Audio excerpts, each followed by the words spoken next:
Hey.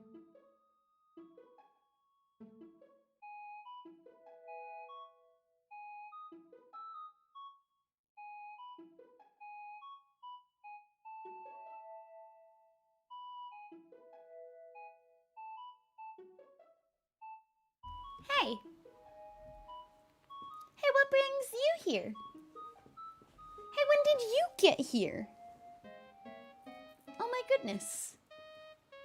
Hey.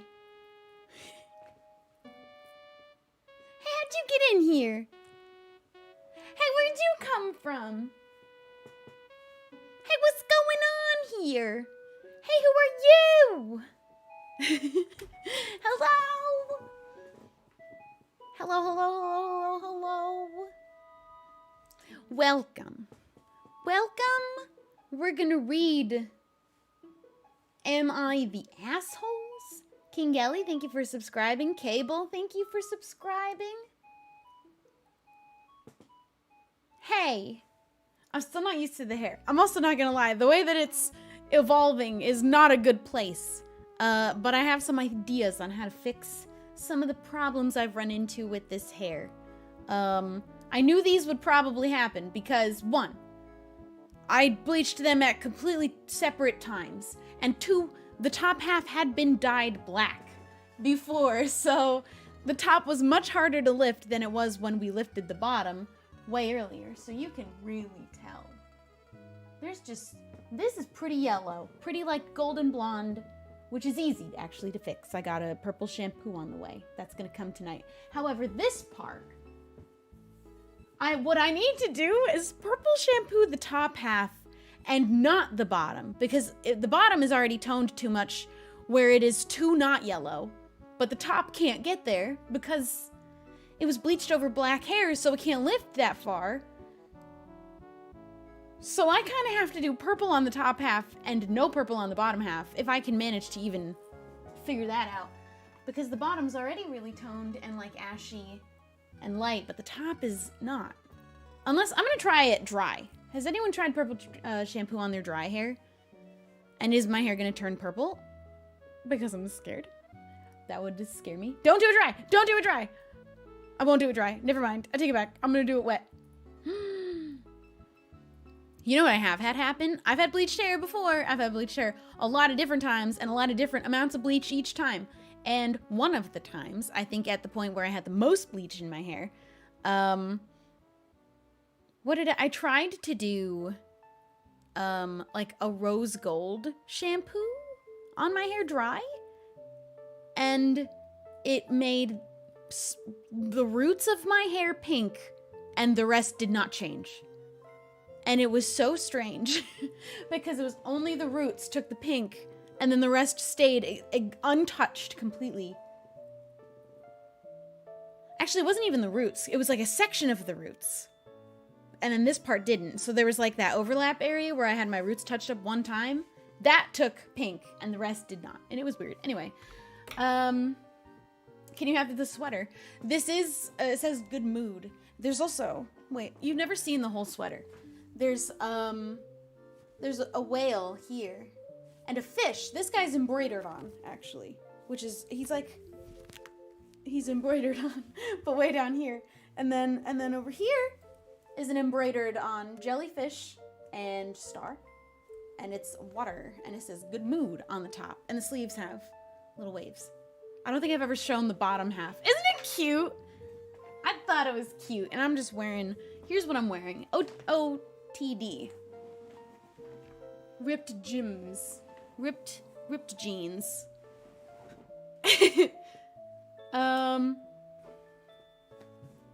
And my bow, because I don't know how to wear my hair without it being half up when my hair is still two halves different colors. I feel like when my hair is down, you can really see that my hair is two different blondes. Like, really obviously two different blondes. I have a couple ideas. First, I'm gonna try the purple shampoo. Second, actually I have two ideas. I'm gonna try purple shampoo, and if I can't find a way with purple shampoo, or a toner that I could maybe do at home, if I can find a way with that to make the two halves of my hair the same color, I might dye over the whole thing Oh, yeah. Light brown. How bad of an idea is that? Or have somebody, a professional, do that. Instead of doing toners, do a light brown or like dirty blonde, but with dye, like permanent dye. I feel like that'll definitely cover over and make it all the same shade, but it'll still be like a light, we'll still be in the same family, right? But light brown bordering on blonde instead. We're gonna try the purple shampoo. I feel like that's not a bad fallback if we can't find something that works. I also can't touch it for like 5 to 6 washes, so I'm gonna be living as a blonde other than trying purple shampoo for a while, regardless of if it's even like an even blonde. I have to wait until all the toner's washed out, so I'm not gonna be doing this tomorrow. In a few weeks, I'm gonna visit the idea of possibly doing light brown, like, but professionally done, because I would be afraid of it just ending up brown. Also, one time I tried to dye my hair red. Not even red. I tried to dye my hair a red-based brown, and it came out purple. So I'm not unfamiliar to things happening that you do not expect when you're dyeing your hair. Especially whatever happened to the top half of my head. It was dyed black, and then we bleached it. So who knows? That could have come out so wrong if my hair just felt like not cooperating. So I'm lucky I even could do that, because if I had dyed it black at home, that would not have come out. But I had it professionally done, so it was fine. Labor. Thank you for subscribing. Prince LPJ, thank you for subscribing and gifting a sub. And Amari, thank you for gifting a sub. Sophie, thank you for 26 months and for complimenting my hair. And So Fliz, thank you for subscribing. And Kingle, I don't know if I've got that one before. Thank you for the prime. We're not doing orange. We're not doing orange yet. That's down the line. I'm trying to keep light blonde, not light blonde, light being blonde or light brown. I'm trying to keep that until my hair is full grown out, long. I wish I had thick hair. That'd be cool. That's why I might get some extensions to mix inside and make it thicker. Is your hair originally blonde? God, I wish, because my life would be so much easier. Although, that's what people who have dark hair always are bleaching their hair and wishing it was light. People who have light hair, maybe opposite. And then people with straight hair are always wishing they had curly hair that could hold a curl. Wavy hair or texture in their hair. And then people that have curly hair are always like, I wish my hair was straight. Grass is always greener, right? But my problem is I love both. And I know I love both. And I keep wanting both at the same time. But you cannot have curly and straight hair at the same time. And you cannot have... Actually, yes, you can. You can have black and blonde hair at the same time, and I did that. You know what's really hard is that because it didn't come out like it, you know, there's some kinks to work out with the hair. It's not like a perfect job because my hair was complicated to work with before that. It's hard to not wish I just kept the hair that I loved so much. The one that was the split dye that was like such a look, my favorite hair on me ever. You know what? There is always dyeing the top half of my head dark again. Just as an option, whether it be a few months from now, if I get tired of this. I'm just saying it's always there. But it's hard right now not to really miss that hair now. I didn't even have it for like very, very long. Not like in the grand scheme of things. How long did I have it for? A few months? I've kept hair for years. Although not really recently. I keep changing my mind a lot, huh? Anyway. I have a lot of options right now. Although I really want to be blonde for a little bit. I really want to make blonde work. And then, you know, let's read the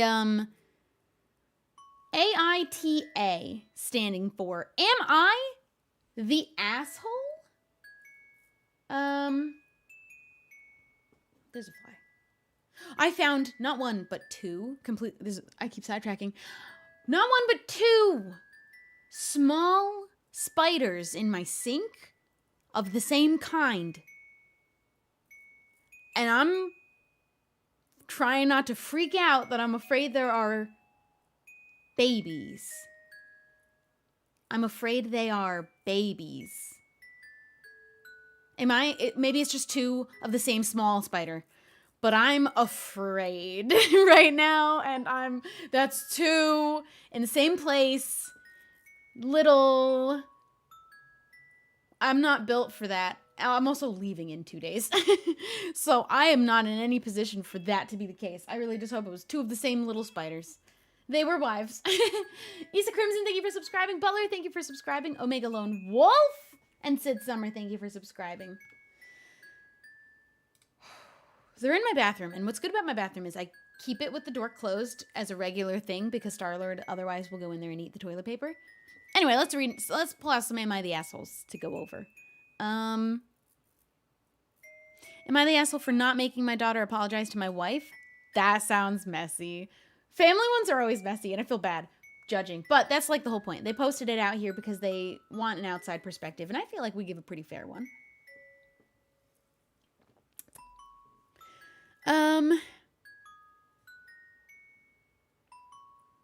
Ooh, am I the asshole for not bringing step siblings to a road trip and telling one she's a stranger? I also don't want I don't want to read the ones that are messy, but not in like a way that I would feel like I was having a good time commentating on it. I like commenting on the ones that are like ridiculous and a little bit funny and extreme and not, you know, we want to have fun. We're here to have fun. So we're going to stick to those. So if I start reading it and it starts going in a direction that I get a little bit uncomfortable, I am going to just dip. And read mostly the ones that are kind of lighthearted and could easily be fixed. Mostly with therapy, usually, is how it goes. Am I the asshole for telling my girlfriend I don't care about her ADHD? I'm really curious about that because I'm pretty sure I have ADHD and I'm dragging my feet on getting that diagnosed. But I'm like really certain at this point.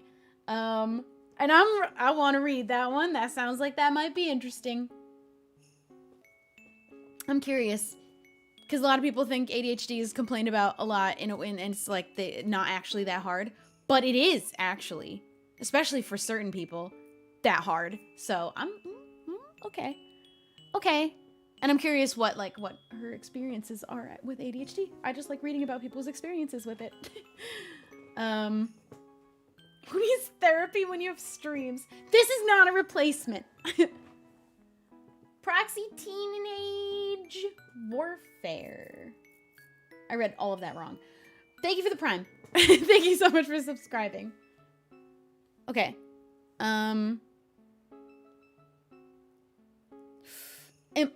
Am I the asshole for asking why a man wanted to sit next to me, the seat next to me, instead of other empty seats?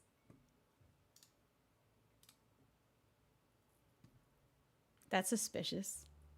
That one's suspicious.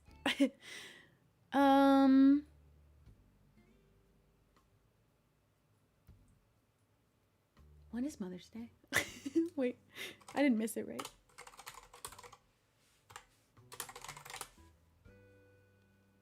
Is it 2 days? It's 2 days. Okay. I just had to double check. I knew it was Sunday, but I was like, oh shoot, was that this past Sunday already that has already gone by? Because I have had the actual biggest struggle this week and last week knowing what day it was of the week.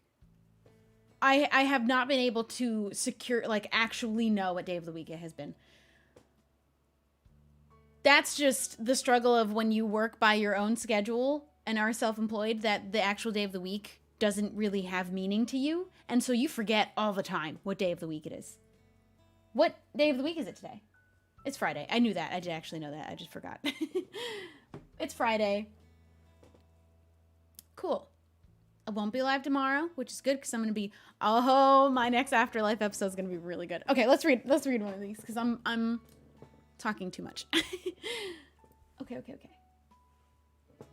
But like anybody else, just not know what day of the week it is ever. Am I the asshole for not making my daughter apologize to my wife? So I'm male 32. Is this music not appropriate? It feels too, I'm going to fall asleep.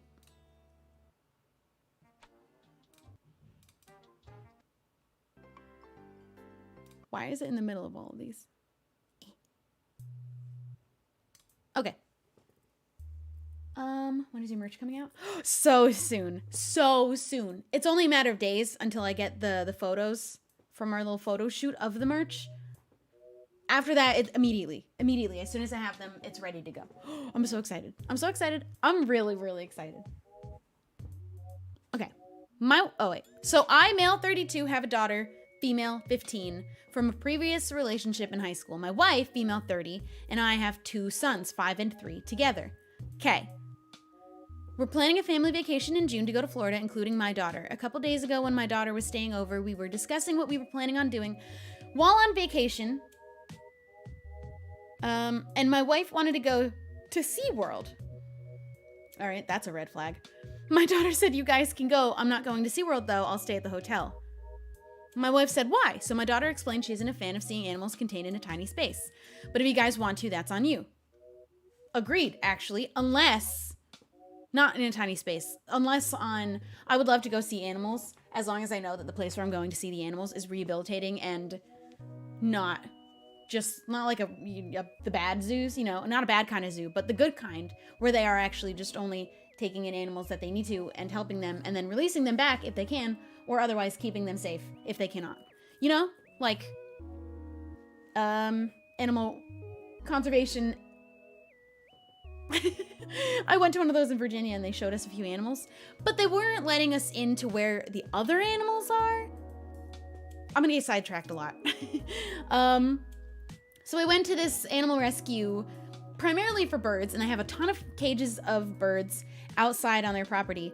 But first they gave us a little demonstration and like showed us a few animals up close. They showed us a box turtle with 3 feet. He was amazing. They showed us an opossum, also amazing, and stupid apparently. No, the owl, and an owl, who was the one who was stupid. They literally named him Dopey. They said that they found him at the bottom of a tree after a storm. He had fallen out of his nest, and they tried to go up to put him back, but they couldn't find the tree he had actually fallen out of. So they couldn't find his mom. And usually in this case specifically, and usually with birds, if you find one, you want to put them back in their nest because they are better to be raised by another bird so they can learn how to be a bird. And so the first thing is try and put him back with the mom. They couldn't find the mom. Had to keep him because birds will have a thing called instincts, and usually what they are able to do is fly without anyone having to really teach them. That's just kind of inherently known instinct of theirs. Except for Dopey. He couldn't fly. There is no physical reason why he cannot fly. He just can't and doesn't know how to. So they had to keep him. Anyway, all the rest of the birds that they also had an Arctic fox that someone had as a pet. And so they had to take it in because you aren't allowed to do that. And he needed help. But that part of the place was closed because the bird flu was going around. And they couldn't risk people bringing in bird flu. Because it's a big problem right now for bird people, apparently. So they weren't taking in any new birds unless they were checked for signs of bird flu. And if they had signs of bird flu, they gotta take care of them immediately because it's bad for birds, like really bad. Man, they got their own little bird pandemic happening, it sounds like, because it's like sweeping around the country and all the birds are in danger. I learned so much that day. It was meant for 5-year-olds, the trip that I went on. But yeah, anyway. Okay, yeah, I wouldn't go to SeaWorld. SeaWorld's not one of those. Moral of the story, SeaWorld, bad. My daughter has always loved animals, especially marine life, so I wasn't surprised. I know she's watched documentaries on SeaWorld. But after that, my wife was clearly mad, and my daughter made up her mind and wasn't participating in SeaWorld. Later, my wife got mad and said I need to make her go since we're the adults and we're taking her on this trip. And that my daughter needs to apologize to her. What rock are you living under that you're not like at least minimally aware that there are people that do not like SeaWorld? We don't really like SeaWorld anymore. We never really did, to be fair. I had never been and never will go. But you're the adults and she has to go is not really a good point. That's not really a good place to be standing when you're trying to go to SeaWorld. And she does not need to apologize for not wanting to go. You don't have to force them to go where they don't want to go. You can leave them home. You can enjoy SeaWorld if you want to and not feel bad about it later, because I definitely would. I would feel guilty. I told her I'm not making my daughter go, and she doesn't have to apologize if she doesn't want to. She said we can't leave a 15-year-old at the hotel by herself, so I said I'll stay with her. That's what I already assumed he was going to just stay with her anyway. Because you're right, I would not leave the 15-year-old alone. So that I would understand. He's gonna stay back. So she can take the boys. I'm not a big fan of SeaWorld anyway. Okay. She said she can't believe me and I'm raising someone entitled and I'm being an asshole. And that's not right. I'm willing to stay with my daughter than be with my real family. I just told her my daughter has been in my life longer than her and our sons, and we've barely talked since then, but she still thinks I'm the asshole in this situation. Okay, wait, that last line really confused me. Okay, I'm on his side. He's right. You do not need to make the 15-year-old go. And if you're not comfortable with leaving her alone in a hotel room, honestly, valid. The husband's willing to stay. He doesn't really care for SeaWorld either. Let them have some father-daughter bonding. Every kid, I think, needs to have special time with each parent, one-on-one. To, like, you know, keep up with that relationship. I think my mom would always take me out separately from all my siblings for a me day every once in a while, and for my sister and for my brother. If you can have dad do that with all the kids too, at least whenever, you know, you find days you can do that with your kids and you have a little one-on-one time, especially with his oldest daughter that has a different mom. That's important time. But then I don't know why the way he worded my daughter has been in my life longer. I don't think that's the right way of measuring that, but okay. You are valid for wanting to just spend time with your first daughter. Just the last line really threw me for a little bit. We don't need to measure by who was there longer. That's not really... You're still right, but that one weirded me out. But I get what he's saying. What he's saying is that that's his first daughter with a different mother, and he wants to have his time with her, check in with her, hang out with her, and doesn't care about SeaWorld. And why do they have to go to SeaWorld? Okay, not the asshole, obviously, but all right, yeah. But so not the asshole. They have communication problems. They need to learn how to communicate with each other better. That's what I learned. That's usually what I learned from the relationship ones. And honestly, if she's that upset with her stepdaughter, how's her relationship? Like, is she going out of her way to spend this time to build a relationship with his daughter that is not her own? Because it sounded like she got angry quick by the way it was described. You don't just go immediately to mad, I think, when a kid is like, I don't really want to go to SeaWorld because I don't like what they do, and I'm not comfortable seeing animals in tiny places, and you get mad. That's just extreme. That has me curious, a little bit sus, and that's a hard relationship to build, especially with a teenager. She's 15, so honestly. But you try, and don't just immediately get mad. Get mad at SeaWorld. Okay, let's watch these documentaries together and stop going to SeaWorld.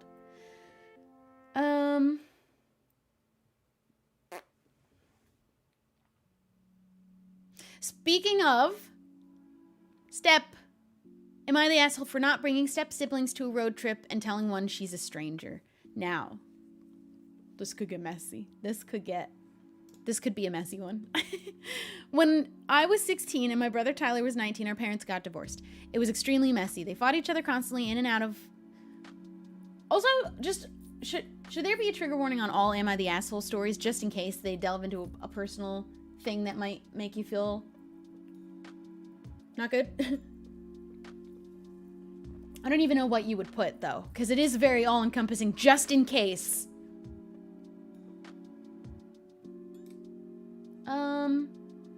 Or I skip those parts.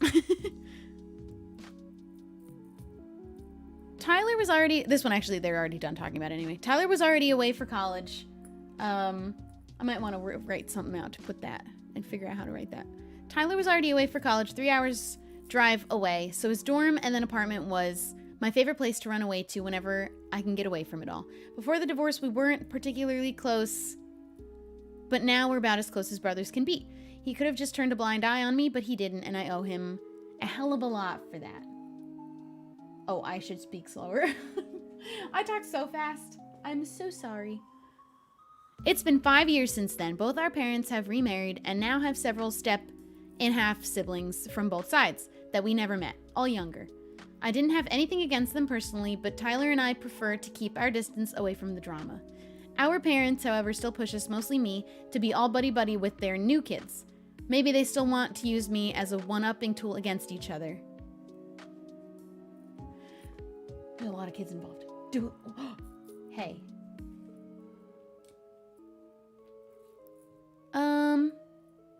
I feel like I'm confused. Wait, how many kids are there? There's Tyler and 19. We're brothers. Their parents got a divorce. It's been 5 years. Both parents have remarried and they have new siblings on both sides, mother and father. And they don't really know any of those kids. Did he say they've never met any of them?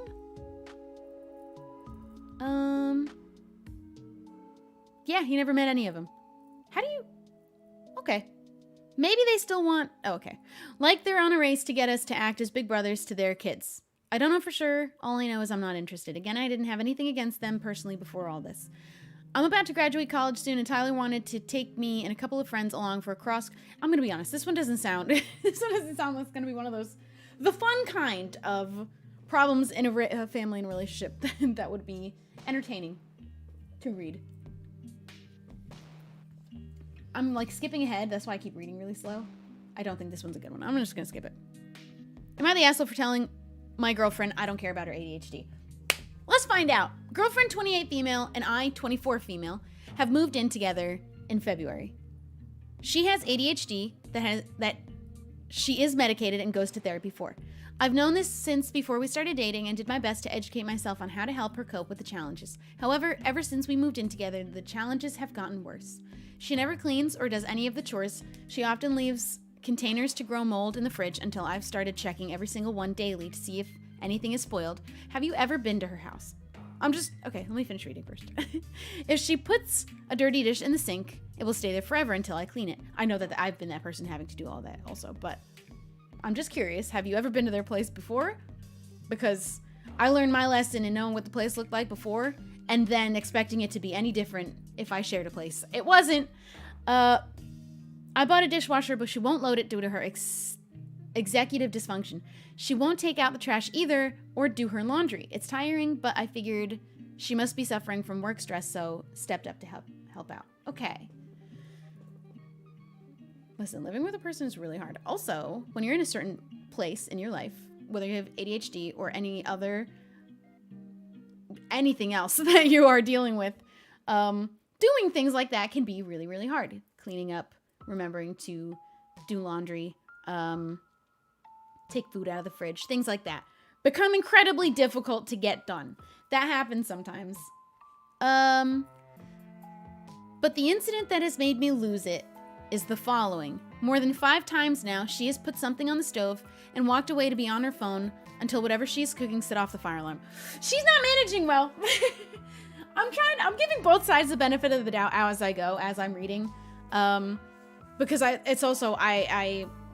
you're not there to be responsible for the other person's mess and be taking care of them like a parent. That is not your job, and that's not a good dynamic in a relationship unless you like really love to do that, maybe, but that's dangerous now. This is a really dangerous place we've gotten to now. I cringed because my dad's a fireman. I could never. It's ingrained in me to be afraid of like an open flame anywhere in my home if I'm not sitting there watching it like a hawk. I don't like candles if I'm not sitting next to them. I don't even like leaving the oven on for too long if I'm baking something. Like, I don't like to just willy-nilly... that's not the word I'm looking for. Like, I'm not gonna be putzing around wasting time because the oven's on and I'm nervous that it's gonna explode, which I'm pretty sure also is just not a thing, but that's how scared I am. Oh, putting a frying pan with oil in it on the stove and forgetting about it. And it caught on fire. I didn't even finish reading and it burned down half their kitchen. You're definitely not managing. Wait, did I read that whole bit before I started freaking out already? Never mind, it did actually start a fire and burn down half their kitchen. Okay. Yeah, the ADHD here might actually be the problem this time. I was really curious which way this was gonna go. She's not managing very well. You said she's taking medication? Is it working? I think she needs a different one. It's not working. That's not working. I was very concerned for her and made sure she was uninjured, but I got mad after she didn't even apologize. All she said was, you shouldn't be mad, this stuff happens, and you know it's my ADHD and I can't help it. Oh no! Honey, no.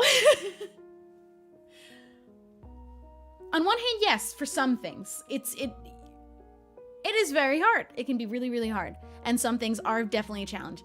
Not leaving things on the stove to get caught on fire and almost burn down your home. That can be helped. That's at a problem. That's at a level that it's what you're doing isn't working.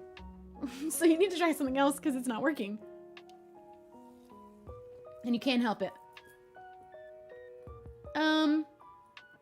Yeah, that's not one of the, you know, there are some things that you can use your ADHD as like a very valid explanation for certain things. This is not one of those times. That's when I told her that I don't care about her ADHD. That's not how we should say that, but I get what you're saying.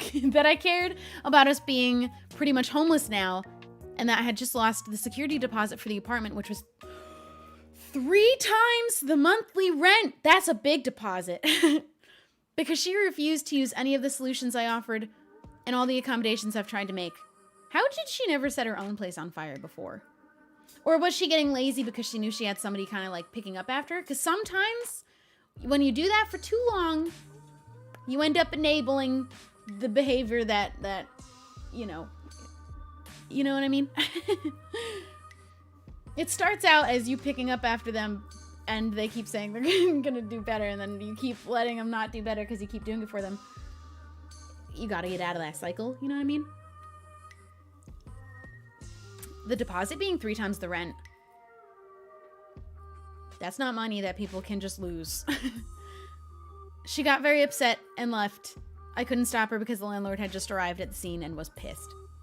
I could only imagine. Oh my god. Also, if this is an apartment, it is entirely possible, because they didn't say they're renting a house. They said they live in an apartment. There are other people, like, most likely there are other people living in wherever the unit, whether it's even just one shared other unit, like family, or 4, or a building full. Probably. Apartments aren't usually standalone homes, and you'd say, we're renting this house, but you live in an apartment. It's been a day now, and I'm pretty sure she's blocked me. Oh, that's not, you can't do that either. You can't do that when you're in a relationship. You can't just block them. As well as made multiple posts citing me being an uncaring C word towards the mentally ill. I've had a couple mutual friends and her sister reach out calling me insensitive and saying that I revealed my true colors and dehumanized her, and that I'm putting the money above caring for my girlfriend. I mean, she definitely needs help. But is she acknowledging the type of help that she needs is that her ADHD medication is not working, and she can be doing more to help that. But she said she can't help it. Okay. There's a line. There's a line. She crossed it a little bit. She crossed it a lot, actually.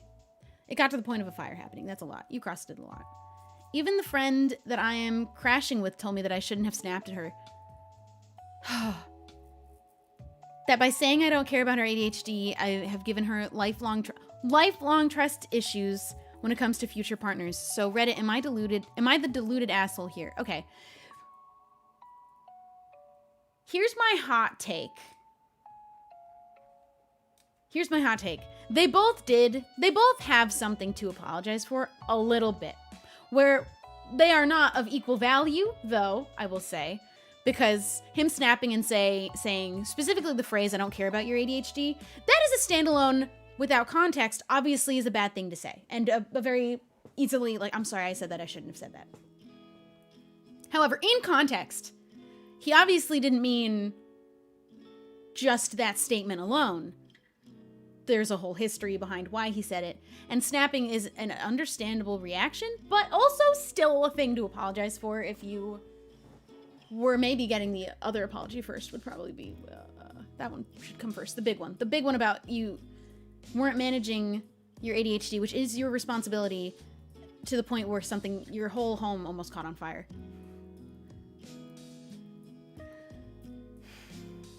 That one is definitely the bigger one and should probably come first, and you got to set aside your pride when these kinds of things happen.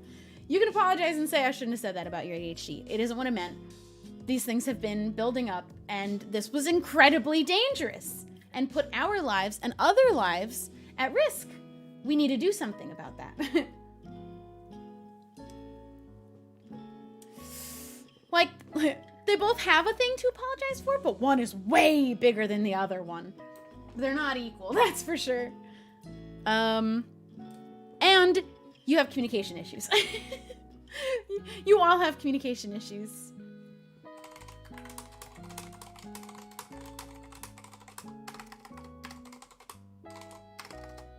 Hold on.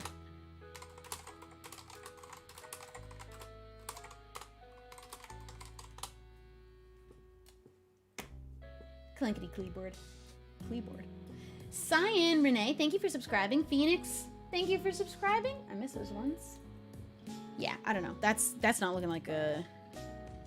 It's looking like living together also was maybe a step you weren't prepared for. Because, not that this makes it your fault or changes anything at all about how you are, the position that you're in at this point. Did you see her place before you moved in? Although, I don't blame you for falling for it if she told you that she would take better care of her space when she lives with you and then didn't, because I've been there. But now I know what their place looks like before you move in. Have no expectation of it being better, even if they tell you it'll be better, because it might not. And you're signing up for a potentially bad habit to break. And are you willing to go through that in the same home, or have them break that bad habit while they still live alone and then move in together when they're not messy anymore? If they really can be not messy anymore. Anyway, there's an update. Thank you for all the comments, especially the lengthy ones. This has been a very informed thread about how different people deal with ADHD and the different safeguarding and mitigation techniques and methods used in daily life to deal with the challenges that come with neurodivergency. Wow! Everyone was very helpful, apparently. I have chosen to not continue this relationship as my ex-girlfriend's Facebook posts have now devolved into lesbophobia against me for some reason, which further confirms what a lot of you have expressed, that a lot of issues weren't from her ADHD and simply were her not being a very nice and responsible person. Oh, that's not the development I expected. Oh.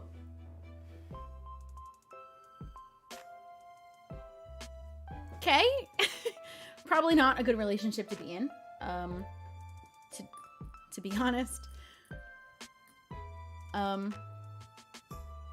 I suspect she may have come across this post and it set her off. As a final note, I would like to say that reading about the many accomplishments many of you have made happen while fighting this very challenging disability are to be celebrated. And to those who are still struggling, I hope you find the correct coping methods that suit you and make your life a little bit more fair. What a nice ending note. Well, you know what? Not what I expected, actually, at all, really. I did not see it going that way. Not at any point in the story. Well, yeah, not a good relationship. Not a good pair. She has some work to do.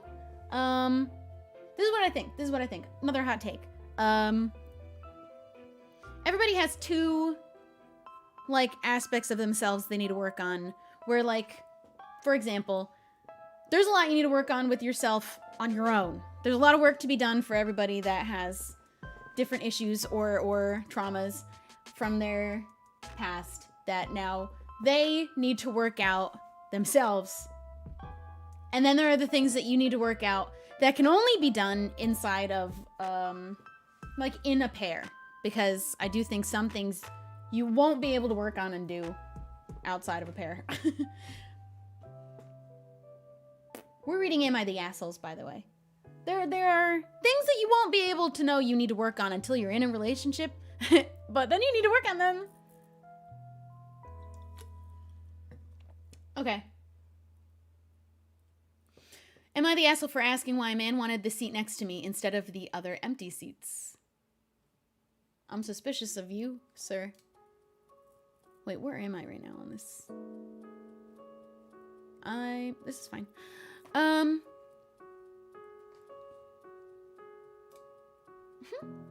We are not playing Minecraft today. I am in the middle of filming a very exciting Afterlife episode, so I can't log in and do any streaming on there because it would spoil the things for the episode that I've been working on. In fact, there's not going to be an Afterlife stream before the next episode at all.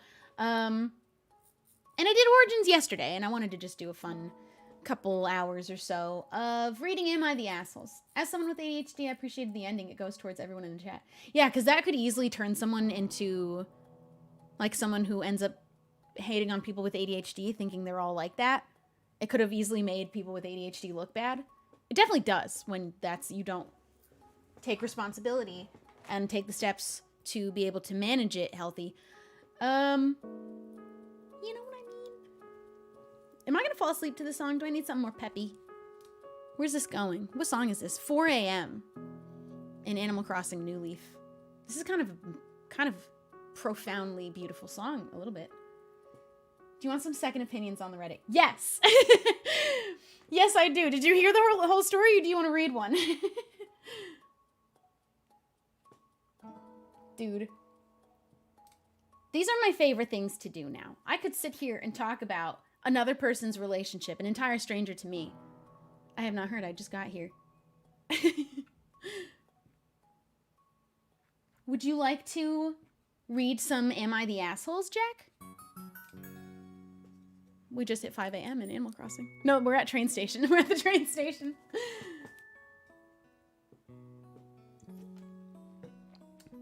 Oops. Okay. I don't know if any of these ones are good, though. Yet. We'll find some good ones. Here's the one I was gonna read. Hi. Hello. I'm trying to figure out whether someone is or isn't an asshole. Everyone would probably really appreciate to know your thoughts on who is and is not an asshole. At the end of the day, I have in my life never been the asshole in a situation. Never. So I've got never, because why would I be? An impossibility. I just simply wouldn't choose to be that way. And I think because of my perfectly clean slate, I'm great at judging these. Right. Your judgments are perfect. Your opinion is always right. I mean, pretty much. I mean, I don't like to say it, but pretty much. Pretty much. Okay. What have you read so far? I'm on the r/am I the asshole? But what have you read so far? I've only read not making my daughter apologize to my wife and telling my girlfriend I don't care about her ADHD. Right. So this is what's the next one? For not bringing step siblings to a road trip. And I started reading it. It wasn't good. That one. It's not good. Nah, skip that one. But everything else is up. This one's NSFW. So. Oh. For walking out of the dinner party my husband arranged for me because of what he said about my son. My wife's son. I like. Oh, never mind. It starts out really sad. I shouldn't laugh. Some of them, yeah, we're keeping it light. We're not reading the really. Yeah, no, that one started out ones. really sad. I read it. I was like, oh. What's this one? Oh, this one. I got one that's already been voted. You were the asshole, which those are always fun to read when you know the guy writing it didn't know he was the asshole yet, and then found out really bad. Where have you found that? That one sounds fun. Am I the asshole for saying I should have been asked before my son got a massive tattoo? I don't know if it'll be good, but. Well, you know what? Reddit has voted on it. Reddit's voted, so I mean, hey, maybe that might work. It might work. Let's see this. Let's see. Thank you, Reddit, for loading. Took a minute. Am I the asshole for saying I should have been asked before my son got a massive tattoo? Tattoo, by the way, is in quotations, which is a bit weird. That is weird. That is weird. That maybe he doesn't believe in them. But we're gonna. Oh no. Okay, so it does start out a little bit odd. My son is 8, so already the fact that he's got a tattoo is a bit weird. It starts. My son is 8. And thinks tattoos are cool, just like dinosaurs or UFOs or pirates. His mum decided to do something outrageous by letting, I assume him, get a fake sleeve tattoo of dinosaurs, UFOs, and pirates. Mm-hmm. Which is, I mean, I'm sure those exist, but we'll... That would make an awesome sleeve.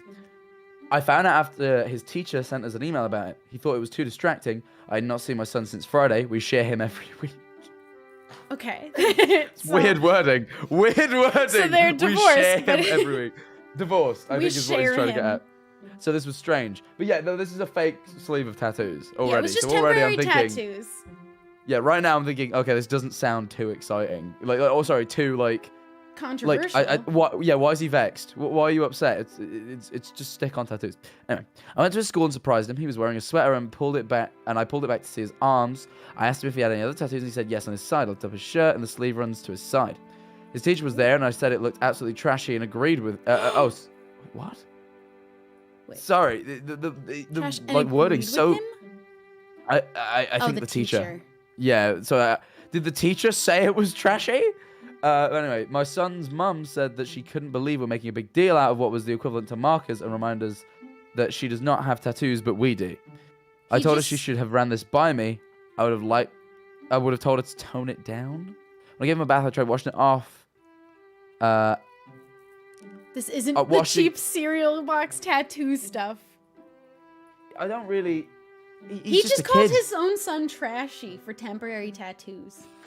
That will come out eventually. They will go away. Yeah, no. Sorry, I just got linked something and it caught me off guard. Yeah, no, those will just come off. I don't really know why he's like getting all like angry about it. It's really like it is the smallest deal. And it won't come off. You know, maybe it'll take a week, but I don't know. Yeah, it's like okay. Kid just wants to have dinosaurs on him. Leave him alone. Calling it trashy is where I have a problem. Also, he's 8. Maybe he doesn't. Yeah, need it's to an 8-year-old. be It does feel a bit. Calling people with tattoos trashy is okay. Okay, I'm having a look for another one right now. Yeah. Obviously, he's the asshole. Wait. This one sounds fun. Am I the asshole for giving my date a cookbook for dinner instead of an actual dinner? Wait, yeah, we have to read that one. This sounds fun. So I've been seeing this really cute guy from another town for a while. We went out on a first date and it was nothing short of sweet. We exchanged contact info / social media and we started regularly talking. A lot, lol. So for our second date, he texted me saying he wanted a more private, quotations, place instead of a restaurant. He suggested coming over and I said, okay. He texted saying I had to cook. And that's not only capitalized, but in bold. This got me confused because I thought we were ordering takeout or something. I asked why and he said, it's because I can't cook. We ended the conversation, and when he came over and sat down at the table, he asked if I cooked, and I said no. I'd already placed a beginner's cookbook on an empty plate, and once he removed the lead, he saw it. The lead? What? The lead? LED? What? I assume it maybe says lid, but she mistyped. I have no idea. He saw it and became confused. He asked what the deal was, and I told him since he said he didn't want takeout or to cook himself, since he couldn't cook, then I thought a cookbook is what he really needed. So he got so offended and said that he didn't expect such childish acts coming from me. I argued that he basically expected me to cook, although I offered other options. He argued back saying I was being passive-aggressive and this was a complete turn-off for him. He said that I had to make it up to him and order takeout after I deceived him when he expected me to cook since he was a guest. We had an argument and I asked him to leave. He left and sent the text to me expressing his disappointment and shock for my lack of etiquette and hosting manners. I tried calling, but he didn't respond. Am I the asshole? God, I really liked him. But Shelby, she really liked him. But think that I went too far to prove a point. No. No. You went perfectly far. It's a funny gag, and like it's a bit entitled to be like, let's do a date at your house, but you have to cook me a meal. You have to do it. And he expected her to have cooked, and then said it was bad etiquette that she didn't cook for a guest. Yeah, which is a bit weird. My main sort of thing is if they decide on going to his place, would he have been okay with cooking? Obviously not. Yeah, what would he have done then? Or would she have had to cook there too? No, yeah, because he can't cook. So it's like to expect other people to do cooking for you because you like. It's like to expect someone to cook for you when you're at their house would be fine if it was something you like. It wouldn't be fine, but it'd be like more okay if it was something you did for other people. But he can't cook. But he doesn't. He also does not do it.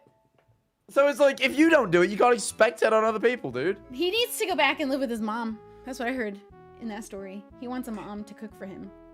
Yeah, men be like. Ew, but she said she really liked him for what? What else was there to him? I don't know. The first date was nothing short of sweet, so. Oh. You know. I mean, the second date, wanting a more private place in quotations is like, That we know what that means. We all know what that means. We all know what that means. Man wants a home cooked meal, and you know, that's what that means. It means I want a home cooked meal, and to be treated with etiquette. And I don't think he deserves it.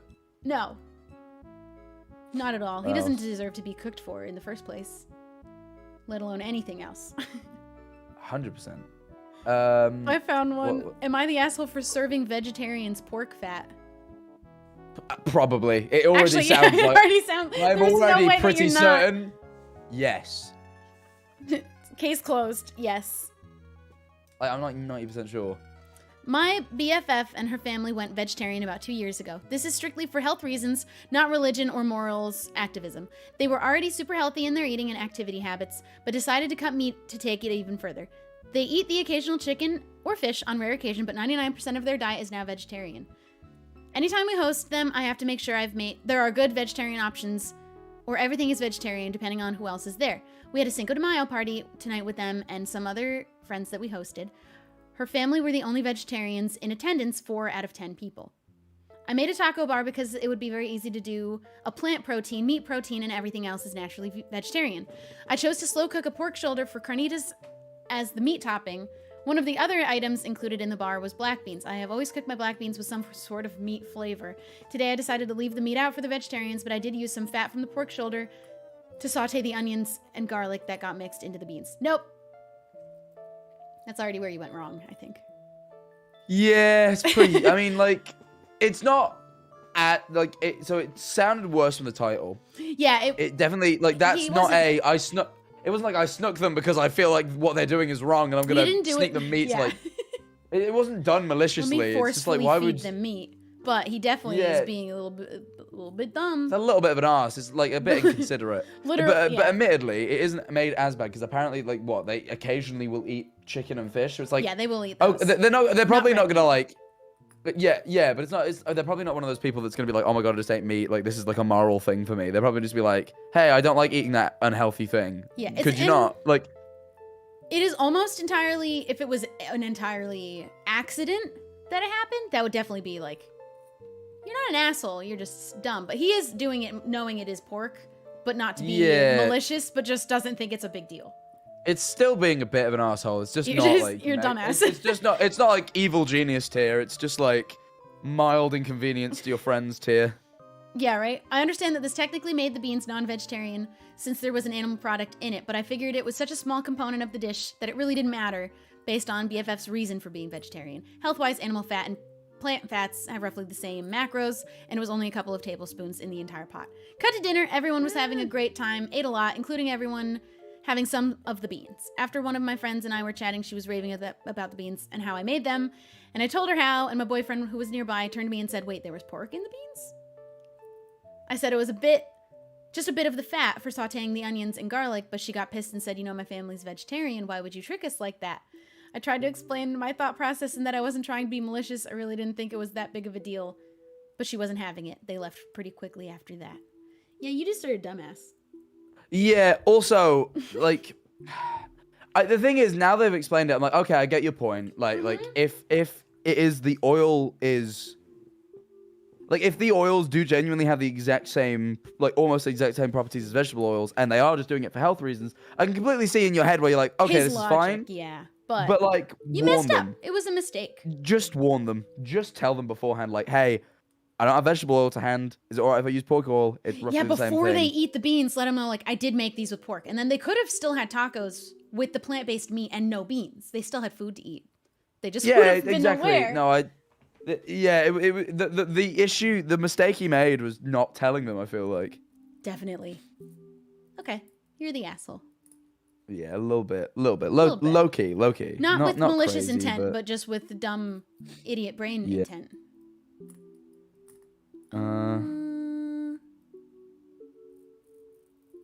Ooh, this one's interesting. Am I the asshole for suing my sister?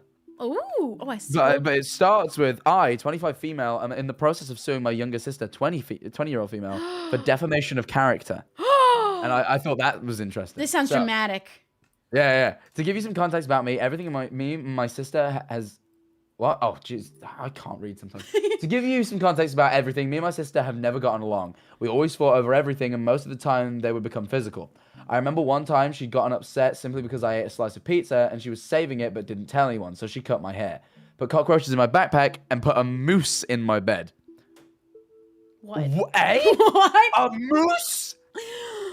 Have you seen moose? They're bigger than cars. Wait, an actual moose? A mouse. A mouse. You I read.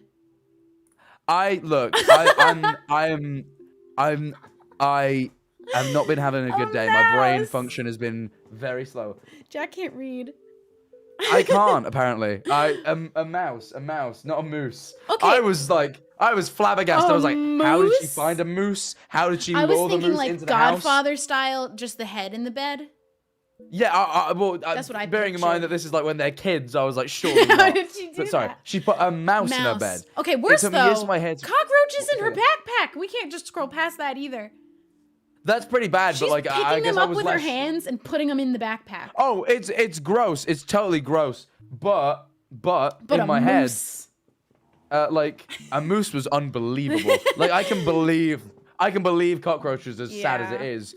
Moose, I'm like, how? How? But anyway, a mouse in her bed. It took me years for my hair to grow back to its natural length. Fast forward, me and my sister still don't get along, but it's calmed down since I moved out for college.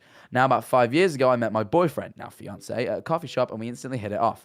It took me almost 2 years to introduce him to my family because I didn't want my sister to meet him, but he convinced me to introduce him, so I did. Everyone opened with him with welcomed arms and was very nice to him. My sister was more nice than others, but I thought I was just being paranoid. It wasn't until my sister started coming around when she never visited my apartment, not even when I first got on it. I was suspicious that she only came around to see my boyfriend, and he confirmed it when he told me she tried to make a move on him when I wasn't around. I confronted her and told her to stay away from us. Fast forward to today, about 5 months ago. Oh, yeah, this is bad. No, this is already like... Oh, no. Anyway, fast forward to today. About 5 months ago, my boyfriend barged into our room yelling at me and asking me why I would cheat on him. I told him I would never do that. Then he asked me why I had a dating profile. Told him I didn't. Then he showed me my high school phone and behold... What? He showed me my high school phone and behold me on Tinder. Sometimes people write things weird. I told him it wasn't mine. I asked him who told him it was. He said it was sister. I asked why would he believe her, and he said he didn't at first until he checked the phone and saw the app and the messages.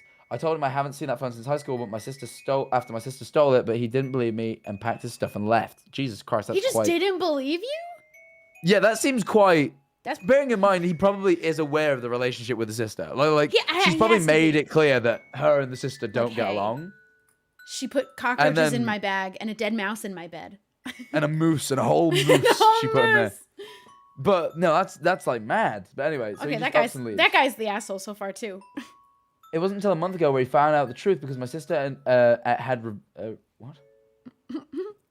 Okay, it says my sister and revealed about what. And, This and that person doesn't is make typoing everywhere.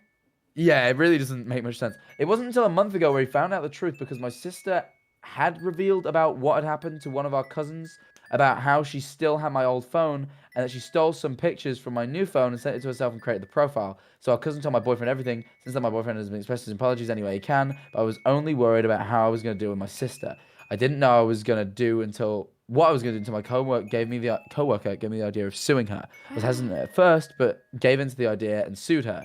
No one knew I was doing it except my boyfriend, and he supported the idea 100%. It wasn't until they served her with the papers that everything blew up. My parents called and begged me to drop the lawsuit, and some friends even said I took it too far. A couple of family members are on my side, but a couple are saying I'm an asshole for suing my sister. Now I'm wondering if I really did take it too far by suing her.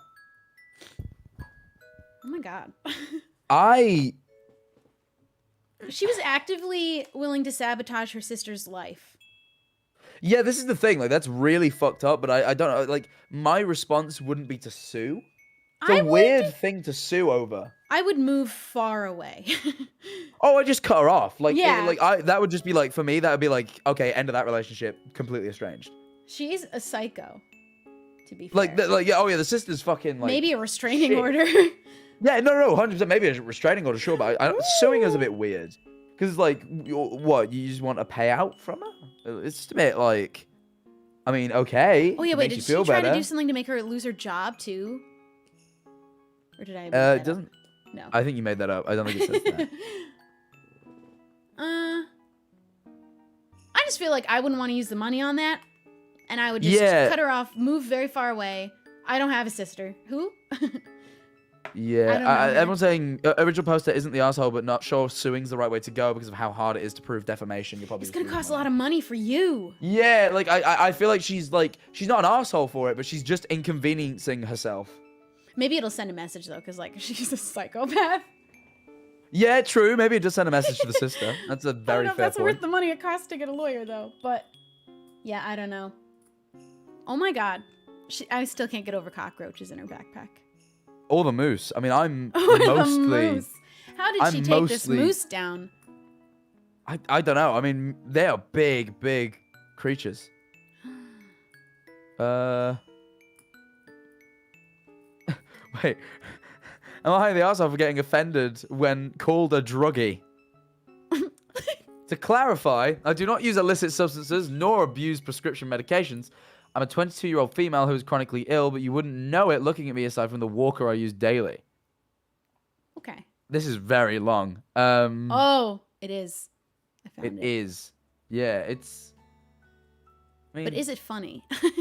I don't know. I mean, I think she just takes meds. And someone called her a druggie for taking prescription. Yeah. By the sounds of it, I think the pharmacist was like suspecting that she was like using them recreationally and wouldn't give them up. I think that's what I'm skim reading it. Oh, I just skipped ahead to the pharmacist saying, "Going to have to learn from my mistakes and wait until it's time for my refill." You can't just withhold people's meds. You can't do that. Yeah, no, okay. It sounds like basically pharmacist is a massive asshole. Done. Case closed.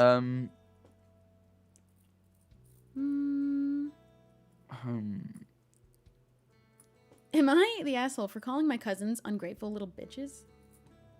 I mean, it's harsh language, but maybe they are ungrateful little bitches. They might be. Sometimes they are. Yeah, exactly. If they are, then I mean, maybe not. Okay. Recently, one of my uncles had gotten remarried, and we gained a few new step cousins. This includes a pair of twin girls. I wouldn't say my uncle is filthy rich, but he has a well-paying job and makes 6 figures. He has been divorced 2 times previously. With his new wife and her children, they have already bought themselves 3 luxury vehicles, countless designer bags, and too many pieces of jewelry to count, not to mention the $500,000 wedding and honeymoon. Did he say he's trying not to say they're filthy rich? They're filthy rich. It definitely sounds like it. It definitely sounds like vehicles. It. This could be fun. I don't have one vehicle. You don't. You sold it. Yeah, I without going into too much detail because that still hasn't came out yet. Wow! When does that come out? This Sunday. Ooh. Go subscribe. I'm very excited. Manifold. I'm coming back. I'm coming back, Shelby. YouTube will change forever once again. Once again, with your return. Once again. When I was there before, it had changed, and then it changed back. And now again. And now I'm coming back, so it's changing again. Change 2.0. All right? We're doing it again. Oh, boy. Okay. But yeah, I don't have a car. He has no car. I have a car. No car. My car. You do have a car. I'm having to use Scott's car to drive him somewhere. Yeah, I'm going to be there. I'm going to go with you. You come with? When you go to pick him up. Not to go to take him. Oh, okay. He has to get up early. Yeah, actually, admittedly, it is at 7 a.m. So you got off easy, really. Yeah, you got off easy. Okay. One of our aunts is in her late 70s and is very loved and respected in our family. She knows everyone from the start of our bloodline to the most recent baby from a cousin I've never even heard of. From the start? Damn. What do you mean? The start? She's... the start of our bloodline. You mean to tell me she was rocking with Jesus? She's been around for it all. Needless to say, she's quite important to us. For every birthday, for as long as I can remember, she has made us handmade gifts. She asks the person what kind of gift they would want and spends hours trying to learn techniques to make a handcrafted gift made of love. Oh my God, she's amazing. She's made everything from candles to dresses that she'd spend hours beating by hand. A few days ago, it was the twins' birthdays, and of course, a week prior to their scheduled birthday, my aunt went to ask for what kind of presents they would like. This was their first birthday in the family, so she wanted to make it special. The girls asked for the newest clutches from some overpriced designer brand. Of course, my aunt could not possibly afford that, But she just agreed and left. The day of the party comes and everyone is having a good time. My aunt walks in with 2 gift bags and hands them to the girls. They open them, discarding the bags and tissue paper on the floor, and pull out 2 beautiful silk clutches. They look at my aunt confused and angry, and she explains that she couldn't afford the ones they wanted, but she looked them up and made them from scratch. Oh no. That's nuts. That's really insane. fucking nuts. This woman needs to be cherished. That's like impressive. That like really impressive. I want to be that grandma. That's when I'm old as shit. That's the kind of grandma I want to be. Yeah, I mean, yeah, no, 5 years. I mean, it gives you what, 5 years to learn how to make things. You're sorry, on my Shelby. stream. Yeah, I would know. I know. You know what, Shelby? You're the only person I feel wrong making that joke towards. No. I feel wrong doing that to you. I do it to Phil. I do it to everyone, but I feel wrong when it's to you. I'm so sorry. We want to make a boomer MCC team, and it would be me, Phil, CBK, and Liam. Oh yeah, CBK joined the club, didn't he? Well, I'm not 30 yet, so I said I could easily tap out of. Well, yeah, I was about to say you're not actually. I'm not 30 really. Yet. Well, I'm 28. Oh, you're fine then. I am. Still... Oh, you got 2 years before I can start making these jokes. Yeah, okay, I got don't know why I good put years you in that left group. in me. How you got dare 2 you? good years left. 2 good years. And then, you know, bad ones. We don't want to talk about it after that. Back pain. Sorry. I'm joking. Guys, no, I don't have mean that it. already. That comes mid-20s. Oh. You have that to look forward to. You're already bald, though, so you have enough struggles. Yeah, you earned that. You earned that. I'm not gonna say anything because you earned it. And now we're even. Where was I? The girls start screaming at her, saying that it looks like trash and they would never be caught dead holding those things in public. My aunt looks. Lord. That is an extreme reaction. My Yeah, aunt that's looks really fucked. Where did they learn this from? These girls. Yeah, that's nasty. My aunt looked startled and on the verge of tears. I butted in and called them ungrateful little bitches who have got a lot of nerve to say stuff like that to a person who is more important to our family than they will ever be. Oh my, he went in. Wait, how old are these girls? We don't know. That's fair, this but could change. If they're 8, they're ungrateful still. But there are certain words we don't call 8-year-olds. Or are they like 16, 17, 18 even? Are they adults? Are they 20s? Yeah, I must admit, I think the ages plays some part, but I don't think he would have called them that if they weren't adult people. Yeah, I don't think so. God, I don't think so. I picked up the clutches that they threw on the ground and followed my parents and brother to leave after telling my aunt we would give her a ride home. She later thanked me for defending her, but my mom thought I took it too far and said I should apologize to them since it was their birthday. They took to social media saying, okay, they're at least on social media, that I ruined their birthday party and that the mood was ruined after I made a scene. The mood. My uncle is demanding an apology for me. The vibes. They ruined the vibes. Am I the asshole? Ooh. No, I wouldn't say so. Not overall. Unless they're children, which I really don't think they are. I think the line for me that was a bit like on the cusp of being a bit far was she's more important to our family than you'll ever be. He went in for the kill. That was brutal. It's totally fair, but like, and sure, it's true, but it's a little bit like rude. That one was a little bit rude. It's at most a rude thing to say. Yeah, maybe you shouldn't have taken it absolutely that far, but they are definitely However, way more in the wrong and deserved some level of reprimanding. Someone was gonna say it eventually to them in their lifetimes, and better earlier than later. That's very true. Don't let them wreak havoc, before you say things. If they're not adults now, they're gonna become real nasty ones later. Yeah. Yeah, a little bit. Yeah, no, they're they were raised poorly. Also, how dare you say they're not filthy rich? Don't defend them. No, it's not. It's not the uncle's fault. It's not the uncle's fault because at the end of the day, it's like his stepkids. He didn't even have a part in raising them. Yeah, they're not even his kids. Yeah, they're just abusing the fact that he's rich. They're cousins. Not filthy rich. Just well off is how we put it. Well-paying job. Well-paying job. Okay. I think $1 million is a fair salary. No, they didn't say million. They did say they had a $500,000 wedding, but. Yeah, but you don't know how long my guy saved up for that. Maybe that was everything. Maybe that was everything he had. Maybe he loved that woman that much. That's how much he spent loved every her. penny. After Hey, the settle 3 for no luxury less. call. Yeah, settle for nothing less, ladies. I will settle for unless And someone is willing men. to give me their entire net worth. I simply will say no. These are the expectations we need to have out of our significant others. Everything. That's what I have. Okay. Anyone with a large net worth. Hit me up. Hit my line. Call Jack Manifold.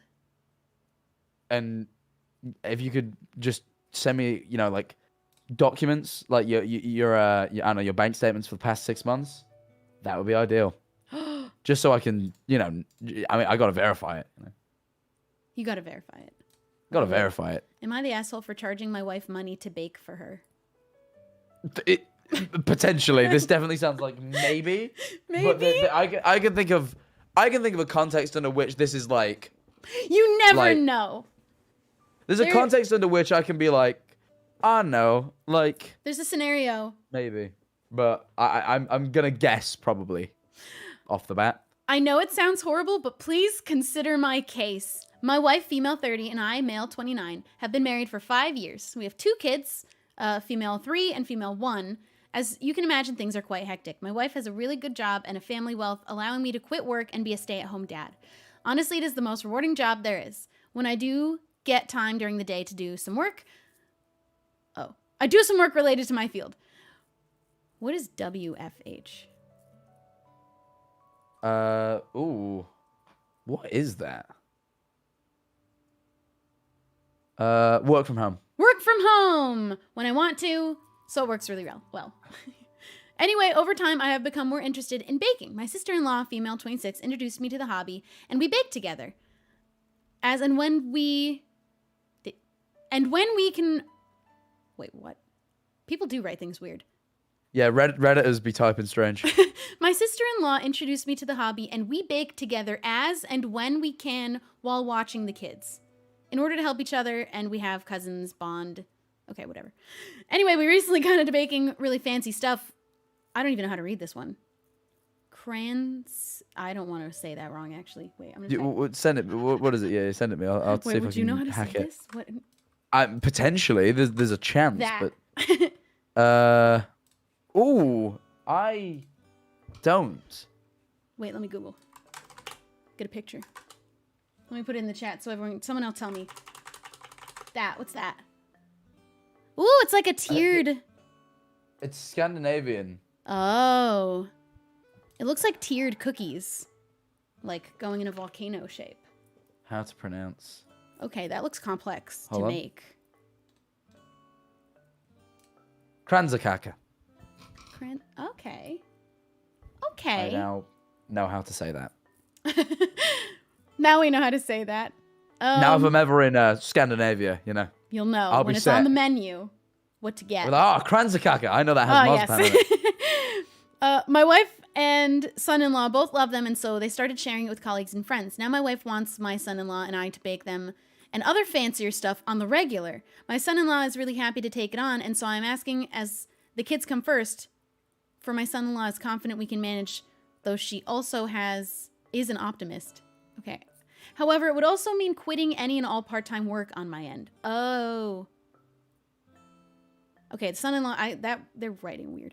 As a result, I would lose my own revenue since we are kind of doing things more than just for the family. It is only fair that we get compensated for it. She wants them to be doing this regularly so he can't work anymore for free. I mean, why does his wife have to pay? Like, is she giving it to people? Like, what is she gonna? Is she starting a business and gonna sell these to people? I'm confused. Like, is she giving it to people? Is she like offering to cater people's dessert for events by using you for free? Yeah, I don't really. How much that's does what she I'm need confused these about. fancy luxury desserts? Yeah, that's why I'm confused. Why is she needing them so badly? I brought this up Like, to my wife, and she laughed. When she realized I was not joking, she got mad. She said that she is already providing everything and that I have no need for my own money. I need to prioritize her career and professional goals over mine, since she is the breadwinner. Is this for her coworkers? I think that's what it is, yeah. No, I'm kind of... Nah, L wife right here. L wife. Wife. L wife. I'm not. Like. No. I like whether. I'm still not sure whether I agree with making your wife pay you or not. I think I am actually pretty much on his side. But like beyond that, I don't like her reasoning being, oh, I'm the breadwinner, so you got to put my career aspirations ahead of your own. That's what I don't like. I don't like that. That's like really weird. And You know, he might have just kept doing this on his own time and then had like spares for you to bring to the office to share. But now he's definitely not going to make anything. Yeah, but now asking him to do it regularly, to like feed your coworkers, and he has to stop working. Yeah, because I think the part where it makes him have to stop working, then asking like, "Hey, could you pay me for this?" But it is a bit of a weird thing to do in a relationship. I kind of get that, but like, what she said, she assured me that she is confident I can catch up in my field later when the kids are older. You can come back to your career later. Cook for me now. Make me bread. Yeah, this just sounds like. I'm thinking like if the roles were flipped, you'd be like, oh yeah, no, that dude's a misogynist. You know what I mean? Like if the roles were flipped, you'd be like, oh, he's a misogynist, like dickhead husband. Dickhead. So like I'm kind of like dickhead wife. Yeah, I'm thinking dickhead wife right here. I'm like I don't think I like wife. It'd be different if it was something that he literally offered and was like, you know, I'm kind of wanted to cook. Let me just make stuff for you, and it was his idea. Yeah, no, literally like, yeah. No, I don't like it. No, she's the asshole. Yeah, she's a dickhead wife. Dickhead wife. I'm not rocking with the wife. I think whether paying your husband probably is a bit odd, but like given the circumstance, no, I think being like, no, you just give up on your career, lol. I don't think lol. You can come back to it later. Come back to it later when your kids are old and you're old as well. Yeah, bear in mind you'll also be old. Be old. No. Yeah, no, I'm not a big fan of that.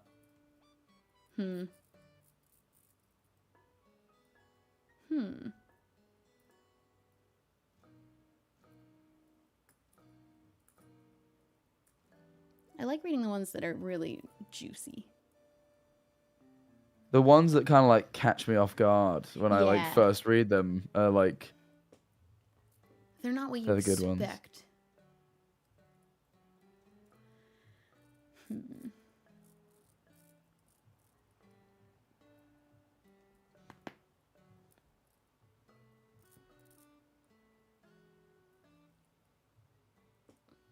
This ain't girl bossing.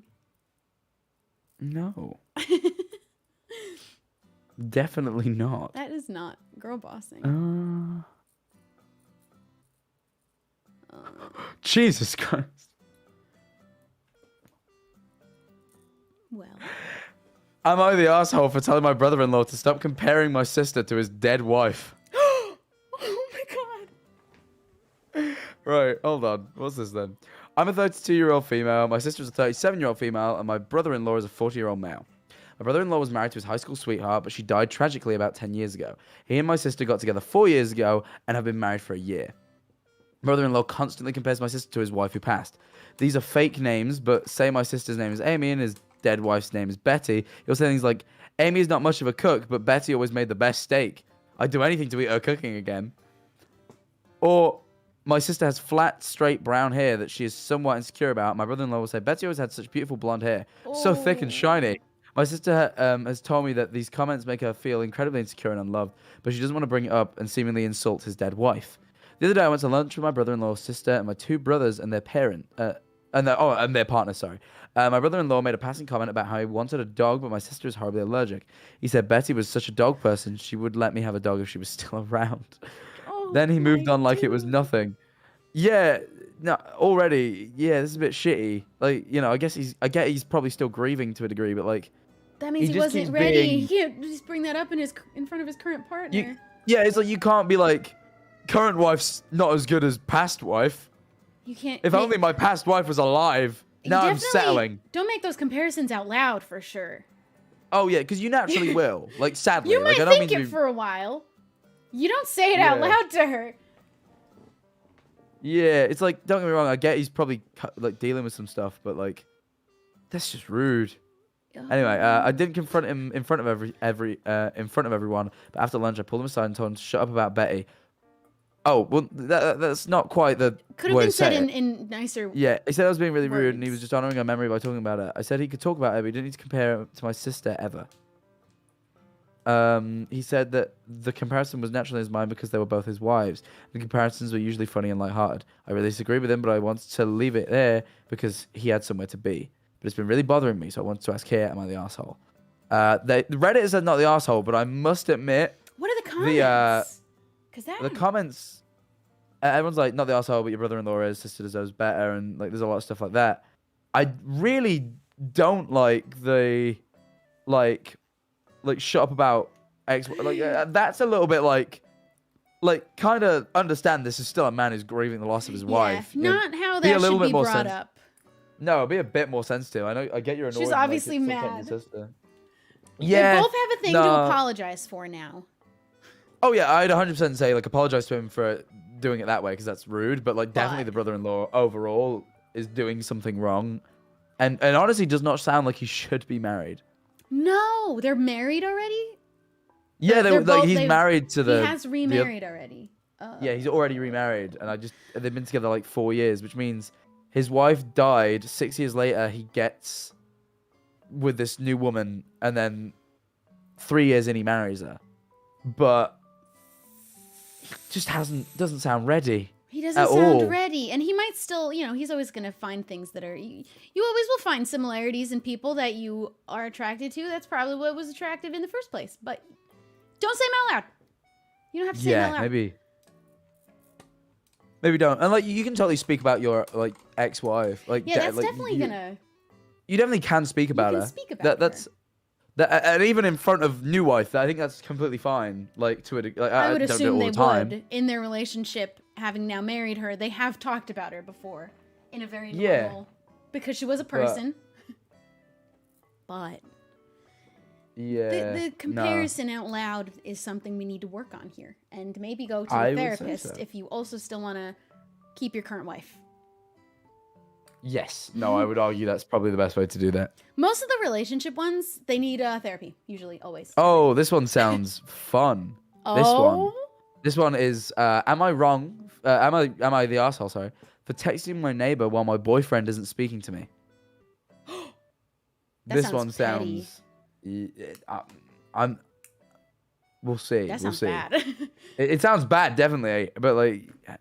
So I'm in a long-distance relationship, like different continent. My partner does not have a passport. I won't go into why, but he's been denied one, so I do all the travel, and it's a lot of pressure on me. All we have been doing is arguing. Even the last few times I've seen him, he's asked for space, and honestly, I'm better off for it. At the moment, he has me blocked due to our last row. Ridiculous, I know. I'm 25-year-old. All I can say is toxic. All right, it definitely sounds like you shouldn't be with him then. No, probably not. Why won't he get a passport? It sounds like Suspicious? He's a criminal. Yeah. Definitely sounds like he's some sort of criminal. He's evading the law. Yeah, no, I don't understand why you would want to be in that relationship, but we'll give him the benefit of the doubt. Okay. A new guy has moved into the apartment opposite mine. We met in the corridor and briefly introduced ourselves. He was very nice. One day he knocked on and asked if I'd like to go for a walk. We both work from home. This was sweet, but I declined his offer politely as I was working. A few days later, I came home to a note pushed through my door asking if I'd like to go for a drink with his number. As he's my neighbor, I didn't want to ignore it, so I sent him a message. I told him I have a boyfriend, but would like to hang out as I don't really know anyone in the building, and I guess it's good to know who's living next door. He was really nice about it and said I should join him and his housemates, couple, for dinner at their place sometime. I found myself continuing the conversation via text as he's great to talk to, and I'm starting to feel guilty because I know my boyfriend in quotation marks with a question mark as well. I don't know where we stand right now. Would hate this. But honestly, it's really got me thinking. I'm not suggesting I would cheat on him. However, I can't stop to think about how he is thousands of miles away, ignoring me. I'm here feeling sad and alone when there's someone the other side of this wall who wants to get to know me and make time for me. Something my boyfriend really does. Even when I go and visit him, he goes out with friends and leaves me alone. He's quite controlling, which is why the guilt feels so intense. And why they also participating in this conversation with the neighbor. Dump him. No. Yeah, just leave the boyfriend. Leave the boyfriend. Don't carry on. Don't move forward with the neighbor, but dump your boyfriend. No, move forward. Don't move forward before dumping your boyfriend. No, yeah, 100%. But I'm saying that I think the conversation she's had with the neighbor has been perfectly fine. Yeah, it's been friendly. But if you're wanting to explore that, dump your boyfriend. Yeah, it's been friendly, he but you sounds kind awful. of. Yeah, no, he sounds real bad. Dump him tomorrow, and then go out on a Yeah, date literally. with your I neighbor. hope. I'm like looking for like an edit that says they did, because like I really hope. Oh, I hope there's an update. Yeah, Dump your literally. boyfriend. Not the asshole. Dump the passportless controlling loser and date the neighbor. Case closed. Dump the Not the yeah. asshole. I hate to be the one to tell you this, but you don't have a boyfriend anymore. Not only does he not communicate, he's blocked you from communicating with him. You're not technically still in a relationship. You're completely not in a relationship. You are literally not able to text him to break up because he blocked you. You've broken up already. Move on with your life and stop wasting your efforts on your ex. My whole thing, if you ever fight with your partner, you never block them. Don't block them. Oh, that's insanity. That's like, actually, I can't could never wrap my head around that one. That's bad communication. Do you need therapy? Yeah, or dump nah. them. Yeah. Yeah, literally, a lot of people are saying, I'd say break up with him, but seeing as he has you blocked like a child, I'd say block him back and consider the relationship over. Like, people are saying, don't even, just, Yeah, you can't. you never have to see this man again. Just. You don't get to close off every avenue to communicate like that in a relationship. No. Yeah, no. Asshole boyfriend. Leave him. Wait for him to unblock you and say, hey, I'm ready to talk about it. And say, who's this? That's Delete funny. his number. Lost this number. Sorry. Sorry, new phone. Yeah, no, that's funny. I like that one. Yeah, dump him. Uh. And tell his parents. Someone said. Email him the break or write him a letter. You know where he lives. You've been there. Yeah, right? you know his address. Mail him off a letter that way, at least you get the breakup through somehow. Imagine getting broken up with via letter. Like an eloquently worded letter sent via post. Yeah, that's... That was before phones, when you weren't ballsy enough to do it in person. You leave a letter. I wonder how many people have been broken up with via letter. Definitely more before phones, but I bet that was a thing. I bet that same fear and cowardice existed, so they did it in a letter instead of doing it face Yeah, to I feel face. like that was the equivalent of breaking up over text. You just Yeah, send them a letter. you would send, and there's definitely people who are doing that. Send them a postcard. Oh, imagine they don't even have the effort. They just send you a postcard. Oh, Just, That I'm here. Hope you're doing good. Kind regards, your ex.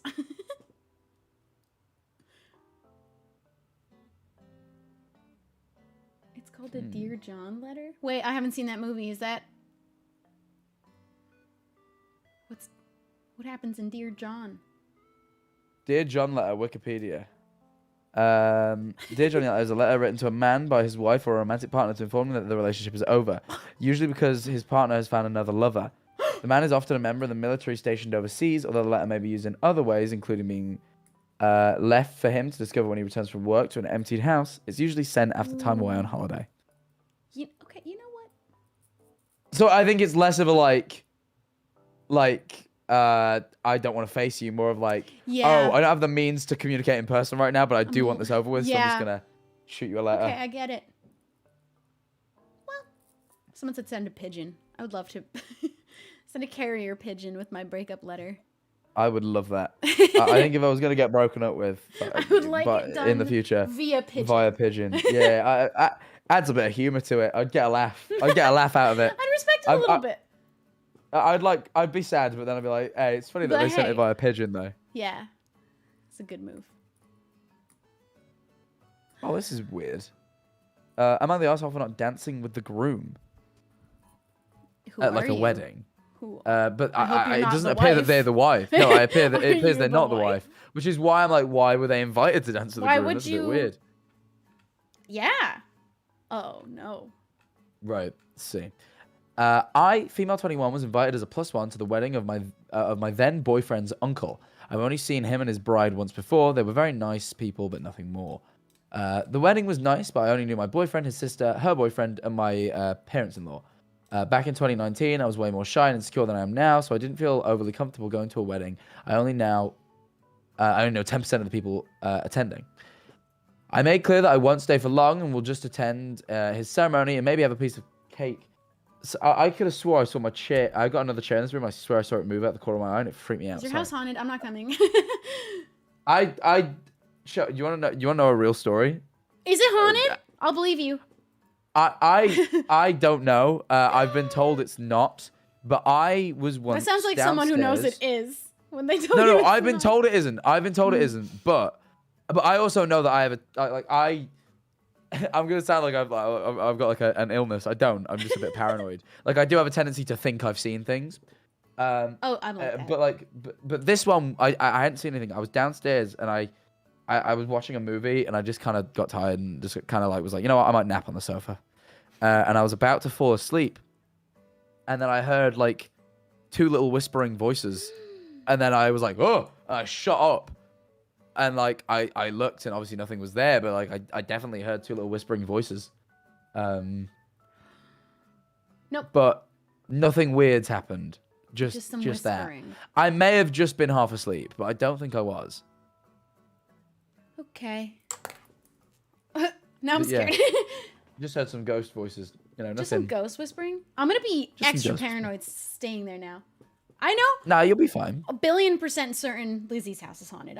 You've stayed here before, Shelby. You do realize that, actually. right? You've been here before. You know what? If something ever did happen in the middle of the night, I'm an incredibly heavy sleeper. I'm never gonna know.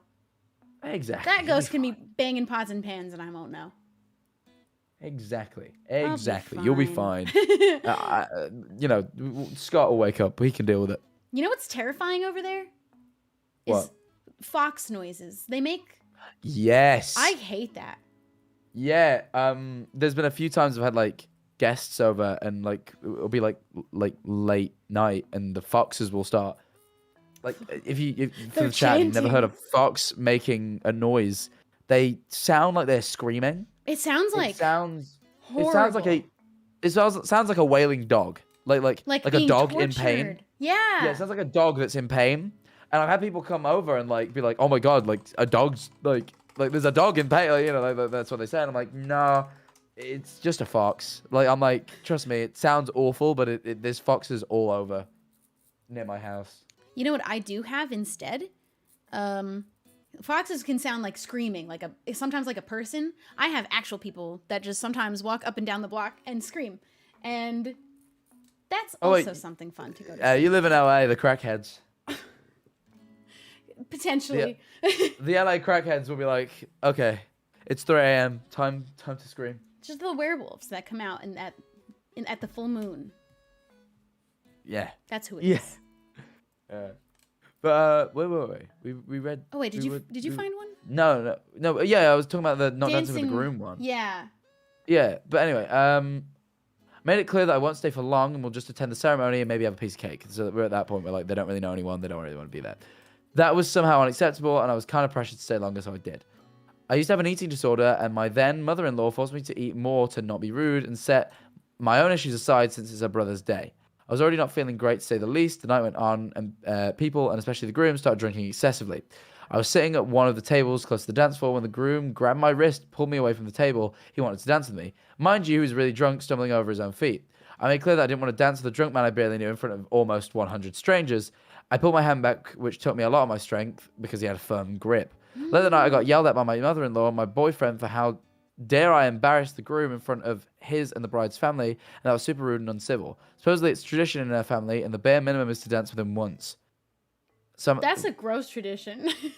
What? The tradition is the uncle dances with the nephew's girlfriend? That's a very weirdly specific tradition. And grabs you to dance.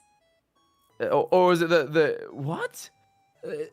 Is it that wait, the family tradition is that the groom gets to pick one woman of his choosing that he can firmly grab and dance with? Yeah, that's what I'm hearing from that. It's a weird tradition. That's a real weird tradition. Maybe we let that one die. Yeah, I don't think the groom gets to pick a woman and then dance with her. I mean, he's just got married. Surely, feel like you should probably be dancing with, your wife that you now have. Yeah, maybe we stop dancing with anyone else. Maybe just random women. You just get to pick a woman in the crowd, and she has to dance. Yeah, they're like, you. Like half your age. Keemstar moment. That's all I'm gonna say. It was Keemstar's wedding. It was Keemstar's wedding. He was like, yeah, I could be with my wife who's the same age as me, but this 19-year-old girl looks oddly my type. Oddly. Oddly. It's weird how that is. Oh, he's made some He's made some tweets. He's made some tweets. I've seen some tweets. Yeah, he was like, without, it's like, if you don't remember a particular event in 2001, then you're too old for me. No, if you do remember. If you do remember, I was like, you're too old. Yeah, I was like, that's a bit weird. That's really suspicious. 2001. Why would you think that? Let alone post it online, ever. Yeah, no. Keemstar will date an 18-year-old, but refuse to race Connor in his pants. This is so true. Do you know about this? This is my favorite thing. Connor is so dead set on racing Keem in the 100-meter dash. Because Keem's whole thing is like that he's fast, and Connor's like, no, I beat him. I believe it too. And I said to Connor, like, what happens if Keemstar beats you though? And he's like, he won't. Connor is so certain. He's so certain. That's why, and he's scared.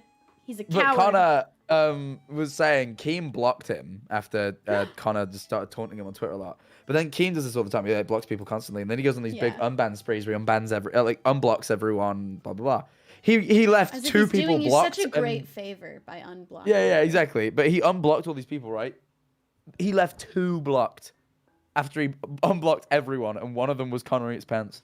He has such a big issue with Connor now. He's so scared. And the thing is, so me and Connor are going to an event soon that Keemstar will be at, and we are trying to arrange it. Well, I'm not, but I believe it. I'm not involved in that arrangement, but I hear someone's trying to arrange the race to happen while we're there, and I really, really, really hope it does. That would be incredible. I hope it is. But if Connor loses, I'll cry. I will genuinely. I don't know what I'll do. I think I'll leave. I think I'll just leave. I think I'll have to leave. You'd have to. Anyway, we finished that one. We did finish that one. Yeah, bit weird family tradition. Maybe we. Yeah. You're not the asshole for not wanting to dance with some drunk old man. I think you're never the asshole. You're entitled to not. Yeah. And then maybe I'd never go back and see that family again. I mean, it is a boyfriend's family, and if the boyfriend's okay, but apparently he got pissed as well about that, which is a bit like.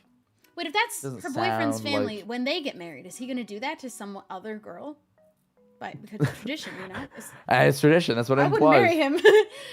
I don't think you should marry him. I gotta go dance. He's like, okay, I'm glad we got married, but I gotta go dance with some young woman. Be back.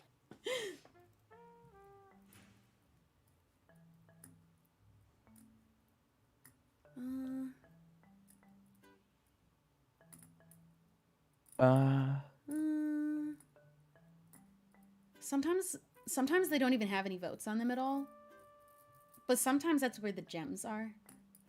True, very true. Am I the arsehole for not inviting my ex to my wedding? Usually. Probably. Usually not. Probably not. Usually no. Probably not. Probably I feel not. like. But let's see. I know this seems like an obvious answer, but the context is important. It seems like it. Right. I, 27-year-old female, am getting married next week. I met my fiance, 27-year-old male, through a club in college.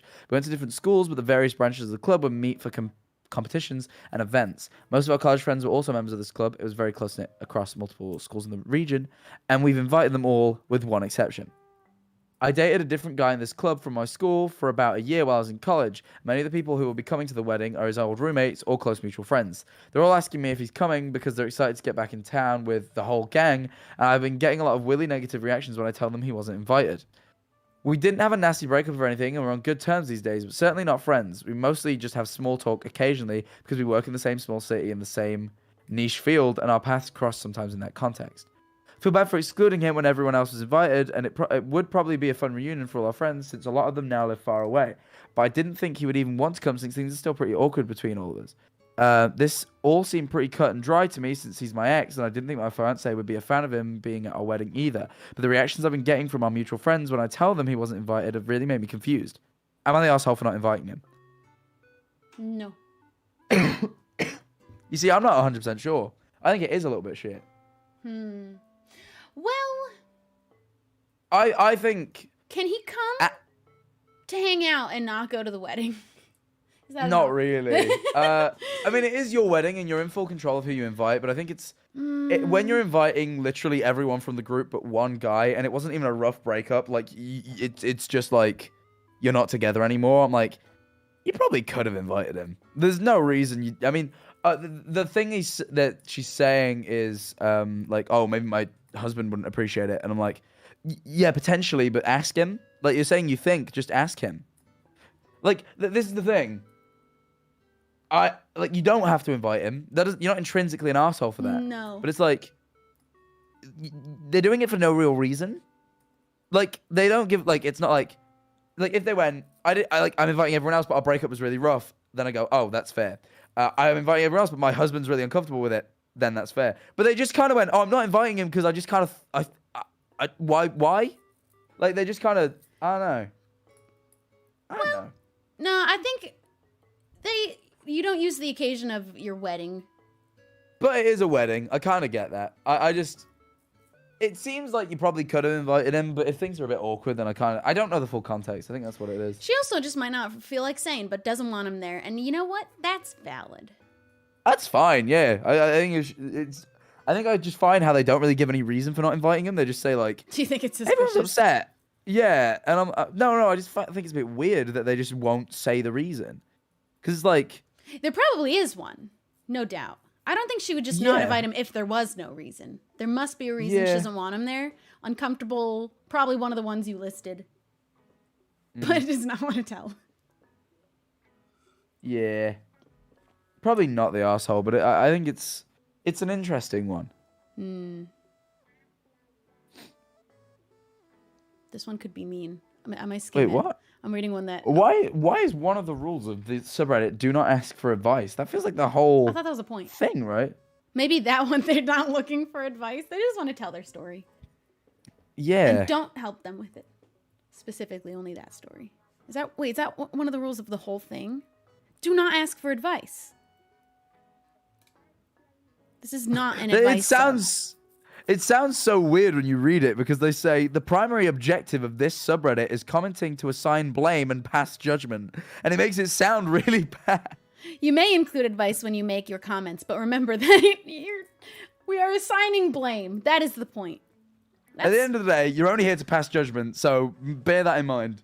I mean, they're signing up for it when they post on here, so you are allowed to just simply judge them. But to make it explicitly not allowed to give advice. Okay, I don't know if this one will be good. I might skim it really quick first, but am I the asshole for saying my boyfriend smells after he called me fat? Probably not a good relationship is the moral of that one. Probably just a bad relationship. I am curious about that one, though. I think the answer's probably not, but I am curious to hear how the exchange went down.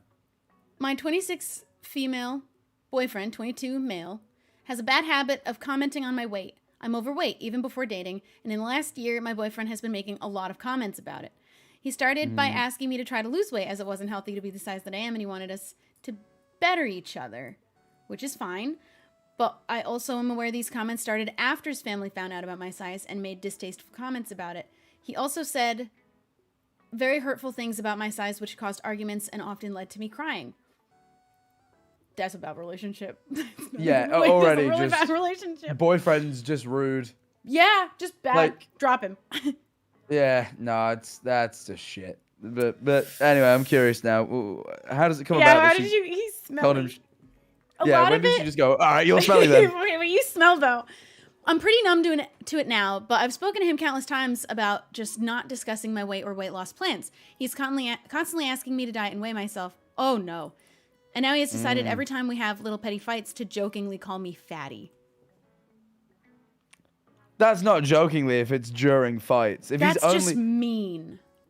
Like if it was. Does he love you? Not that this would be okay, but like if it was all the time, then you could maybe argue it was jokingly. It's still shit, but maybe you could there's argue. a world when out there it's where there's a couple exclusively to arguments, that's just an insult. That's just simply mean. Dessa. Wait, do you look like Dua Lipa? I've never once say- thought that, but someone in chat say acknowledged that it, and I've never once thought about it, but then I looked at you and I'm like, wait, maybe she does look like Dua Lipa. I don't know. She's blonde sometimes. People said it when I had brown hair. Yeah, well, she's had both, so I think. I'll take Actually, it. right now, that's the highest compliment I could receive.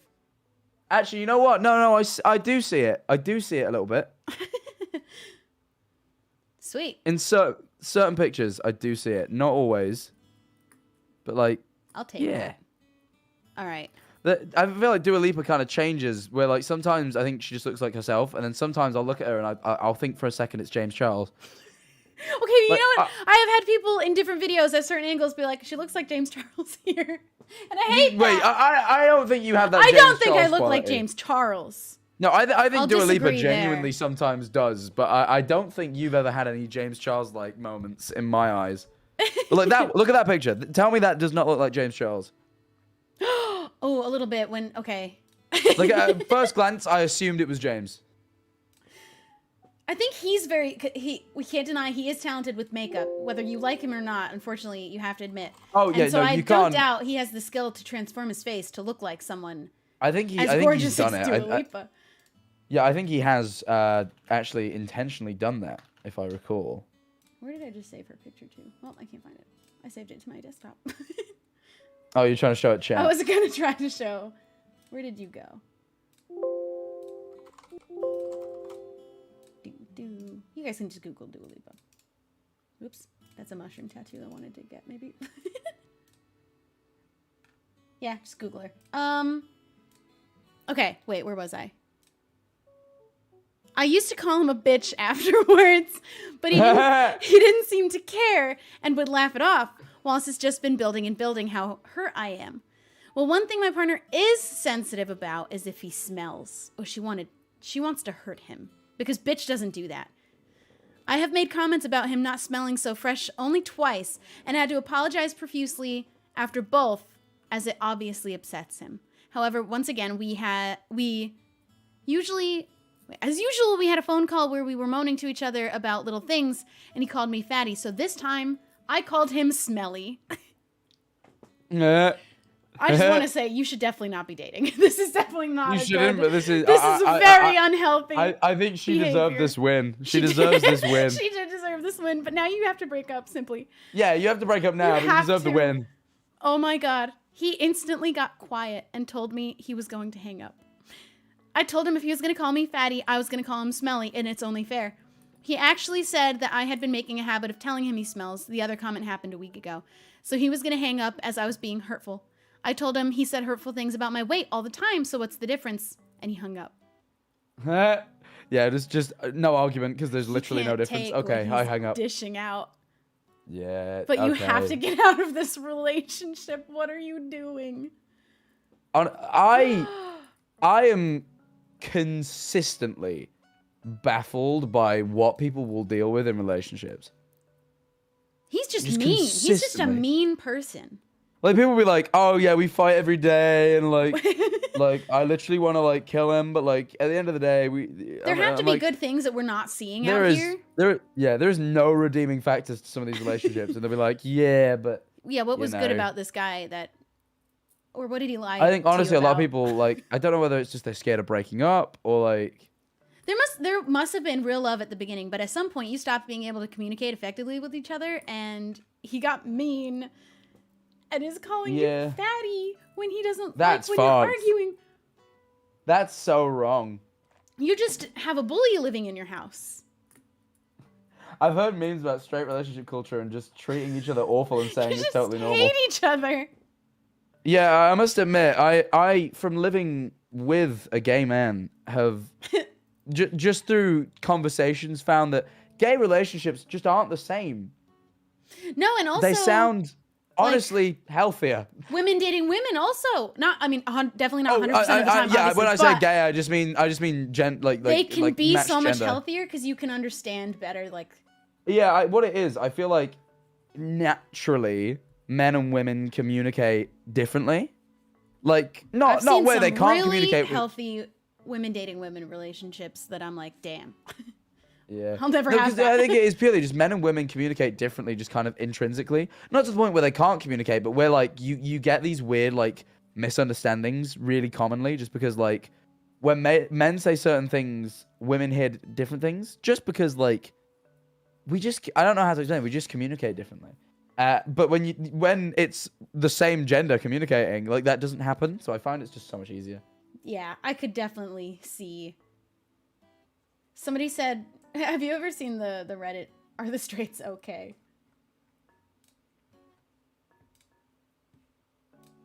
Oh God, honestly, like it's no. The answer Some of these every day is relationships no. baffle me. They're not.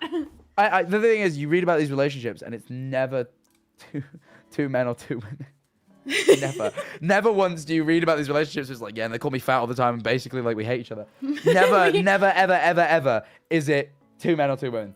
Marriage is the end of your life. Those kinds of relationships. People saying it's totally a societal thing, by the way. I'm not saying it's just an intrinsic thing. No.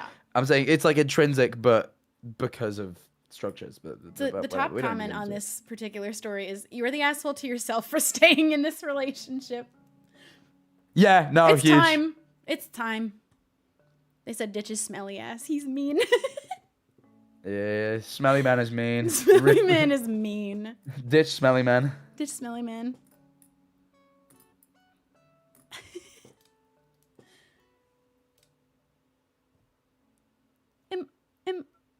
Am I the asshole for not cutting my mum's, so the British, broccoli? Ooh. This sounds so petty. All right, this sounds fun. Hi there. Sounds weird, but hear me out, please. For context, I, 24 female, live with my mother, 61. I am an engineer. I don't have a degree, but did a prestigious apprenticeship. My mother is an ex-army medic and now an operating department practitioner. I don't know what that means. ODP. Operating. I think it means operating department practitioner. I think they medical somewhat. Must be. I would think they were army medic and now ODP. Yeah. Operate is a Medical vital thing. part of the operating theater team to provide a high standard of care. Okay. Yeah. Oh, okay. Not pretend. I would imagine they're probably not a surgeon, given that they didn't say that they're a surgeon. But No, just they're in that room. They're in the room doing shit. I came home from work on one day, and my mother was home as it was her day off. I sat down at the table, and my mother asked me how my day was. I said, good, but long, and I feel wiped out from it. My mother says, I've worked more hours in a day than you have in a week. Grow up. Oh my God, that's hostile. That's a little bit hostile. Aggressive. For how was your day? I've worked more than you in a day than a week. Grow up. Yeah, it's like you can still be tired. You can still be tired. You can still be tired. Leave my lens, please. Maybe you're both tired. I work 37 hours contractually, but more often than not, I work more. Wait, I butchered that. 37 hours contractually, but more often than not, I work more. As I was tired, I let the comment go. After a while, Mum said dinner was ready. Should I be reading this in British? Yeah, go for it if you want. No. I was genuinely thankful she made something as I was feeling too lazy to make anything. She made curry but steamed some leftover broccoli and put it on the side of the plate. I was cutting mine up as she was spooning food onto my plate. Now this is where I could be the arsehole, she said. When she was done, she asked if I could cut up her broccoli, and I said no. Now I know I could have just done it, but she's an adult. When I said no, she screamed at me, calling me a fucking bitch and a selfish C-word because she'd made dinner and I didn't do what we're British, Shelby. That's fine. Yeah, we are British. We're British. Yeah, no, admittedly. I mean, I wouldn't expect it from my mum, but it's not that out there. Oh no. Look, I walked out. She slammed the kitchen door, ate her food in the kitchen. Okay. Yeah, that's it. Yeah, Oh, and her mother called her a dick later, just for context. Yeah, I'm kind of on the side of you could have just cut your mum's broccoli. In fairness, not hard. She did ask politely. Yeah, but that is a and she's made you a meal. Reaction. I feel like it's only fair to do it. Like I feel like you're a little bit of an arse for not, but like. You like okay? No, I think you are a little bit of an asshole for not helping, but you didn't deserve the response you got. I don't know why the hell she did that. That's insane. You know, it's an insignificant like. No, I don't feel like it, and that's like maybe for half a second you're selfish because you're tired, and maybe that's okay. But the response from mom should not be you. Yeah, mom's definitely in the wrong here. Oh no, yeah, definitely in the wrong. But I will say, you probably could have done it for her. She's just made you a whole meal after she's worked more hours than you work in a week, bear in mind. You know what, though? That sounds like if she starts doing those things, she's just walking on eggshells so she doesn't aggravate her mom anymore. And maybe you shouldn't live together. Maybe. Yeah. You got to move out, I think, for your own sake. Yeah. Mum definitely is worse of the two, but you know, Yeah. I think you Obviously, could have cutting helped the her out. broccoli would have been the easier route, but also that's No, but I feel toxic. like even with the grow up comment, it's a little bit shit. But like, hey, you know, overworked NHS worker comes home from a long day and hears you complaining. As much as that's not your fault because you are entitled to complain, you can imagine if a lot of the NHS workers are really overworked. So when they hear you going, "Oh, I'm just really tired, long day," as much as you're completely entitled to do that, Cut you your can see how it would broccoli. touch a nerve. You know what I mean? Maybe, yeah, I could see how that would feel personally if she was sensitive to it because she is Yeah, worked. like she didn't. It But was wrong of her to blow up like she did, but like I can say like, okay, I see why she did it. It was, and like you know, it's like it's easily forgivable, right? But the broccoli thing is like, calm down, just simmer. You know what I mean? simmer. Oh man. All the comments are saying there's a bigger issue. They're like, it feels like something else is going on in there. There's a bigger issue. Something makes me think this isn't about broccoli. I don't think it's about broccoli. Yeah, I feel like your it mom goes has further. anger issues for sure. And Yeah, just that or they did that. Like the kid did something like shitty, and it hasn't been addressed yet. You should move out. I think that's Probably your next should move is out. move out. Yeah, sounds like it. Oh.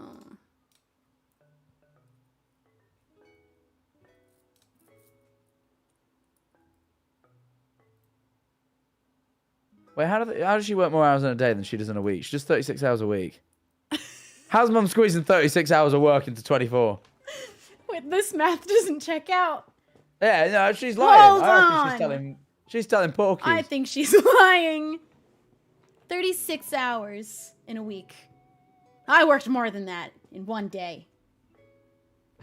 Grow up. It's like the Monty Python sketch where it's like where they're all talking about like where they like how they grew up, and it's like back when we grew up, we were so poor that we used to eat, what was it? We used to eat our own toenails for breakfast. Or like, I don't know. It was always like it. I feel like if you've not seen the sketch, have you? No. It's worth watching. It's very funny. It's my favorite Monty Python sketch. I need to see. Actually, one of my favorite sketches ever. I think it's really funny. Oh my god. Okay. They're just I'll all watch it. competing over how poor they were, and like, but like it starts getting so exaggerated to like, we used to wake up before we went to bed, like you know, it was Yeah. just like, just lying, but Okay. it was funny. I'm not gonna lie. I have to pee really bad. Would you like to entertain for like 2 seconds? I can entertain for 2 seconds. Just for a sure. second. That's absolutely fine. I'm now actually looking at the sketch because now oh, the BRB scene's cute. It's just a drawing of what it would look like. That's sweet. I like that. We were so poor, right? I want to find like a transcript. Script. Yeah, here it is. 4 Yorkshiremen. All right. Yeah. No, yeah. It's like it starts like this. We lived for 3 months in a brown paper bag in a septic tank. We used to get up at 6 o'clock in the morning, clean the bag, eat a crust of stale bread, go to work down mill for 14 hours a day, week in, week out. When we got home, our dad would thrash us to sleep with his belt. Luxury. We used to have to get out of the lake at 3 o'clock in the morning, clean the lake, eat a handful of hot gravel, go to work at the mill every day for a tuppence a month, come home, and Dad would beat us around the head and neck with a broken bottle if we were lucky. I just love it. I think it's really good. I just think it... We used to have to get up at out of the shoebox at 12 o'clock at night and lick the road clean with our tongues. We then had a handful of freezing cold gravel, worked 24 hours a day at the mill for 4 pence every 6 weeks, and when we got home, our dad would slice us in two with a bread knife. I love it. I think it's so funny. Oh, hold on. Wait. I had to get up in the morning at 10 o'clock at night, half an hour before I went to bed, drink a cup of sulfuric acid, work 29 hours a day down mill, and pay the mill owner for permission to come to work. And when we got home, our dad and our mother would kill us and dance around our grave singing hallelujah. I look that. I can't even read it without laughing. I think it's genuinely one of the best skits. One of the best skits ever. Oh God. Oh. I love it. Hello? Sorry. I found a script to the sketch and I was reading it, but I started laughing. It's genuinely one of the funniest things. It's good. It's good. You definitely should give it a watch. Okay. I'm gonna have to. I'm gonna find it. You don't have to watch it now, but definitely should watch it at some point. Oh, sick. Okay. Let's read one more good Am I the Asshole? And then I think I'm gonna wrap up my stream. All good. All good. But let's see if we can find a real good one.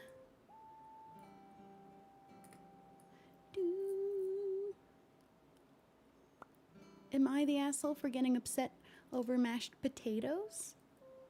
Potentially. That sounds quite absurd. Potentially. Well, you're long. Oh.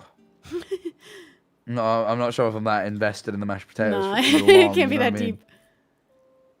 Am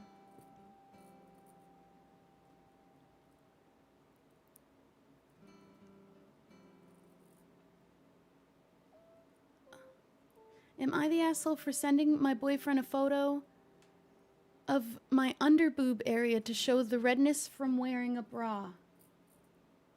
Probably not. That sounds okay. Why would someone think you are? What? Yeah, I don't see how you'd be the asshole. Did he think you were an asshole for showing your own underboob area to show the redness? If I got sent a picture of boobs, I would not be like, you're an asshole. I would not be like, wow, you've really done me dirty here. However, obviously any unsolicited body parts, but why would you be the asshole for this? When you're showing, well, yeah, you're not even. Well, it's a boyfriend, so like I assume they've kind of like. You would. I'm hoping he's maybe seen them before. Hey, you don't know. Maybe they're saving that. Hey, it's saving boobs. Saving boobs for marriage. Hey, if only. If only. What does that mean?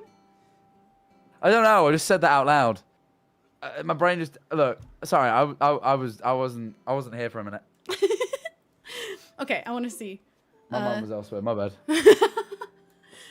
Okay, together for 4+ months. For background, my female 21 boyfriend, male 18, is protective of me showing skin in public. Oh. Okay. Covering my shoulders if my shirt is loose. Covering me with a towel or with himself. With a towel? If I'm wearing a bikini at the beach. Oh, I thought you meant in the streets. Like you just had a towel to hand at all times in case you were like a bit too underdressed. Oh, no. I don't mind these at all. I think it's sweet of him to care.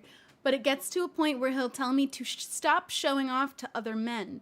Which leaves me confused. Oh, okay. Now it's fucked. Oh, that's big red flag. Really big. Which leaves me confused because, 1, he knows I don't like people, especially guys, looking at me, so I intentionally dress like shit.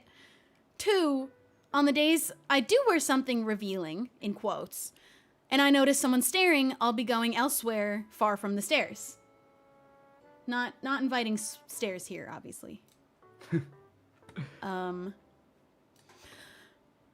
I'm now abroad and I'm living with my extended family. He asked me to wear a bra around the house at all times because he doesn't want my male relatives to see me with a shirt and no bra. Wait, her male relatives? Her relatives. He doesn't want her male relatives to see her in a shirt with no bra in her own home. All right, well, that's fucking strange. They're related. What's going to happen, boss? What's going to happen? At first, I agreed because I was already planning to do that as I'm also just not comfortable not wearing a bra with family I'm not close with. But when I'm just sitting in my upper living room area and there's almost no one up here, I believe it's okay to take off the bra because no one will notice unless they linger around. Right. Just today I told him I want to take off my bra because it's hot and this torture device is making me feel claustrophobic. He says, okay, then I take a photo of my underboob area and text it to him, covering my boobs entirely because I wanted to show him how red it was. He now thinks I sent that photo to him or dress up revealing all the time because I'm trying to show other guys my body. She texted you. Hey? She didn't text anyone else. She texted This you. guy's insane. He's deluded. What He's other actually men delusional. are seeing that photo?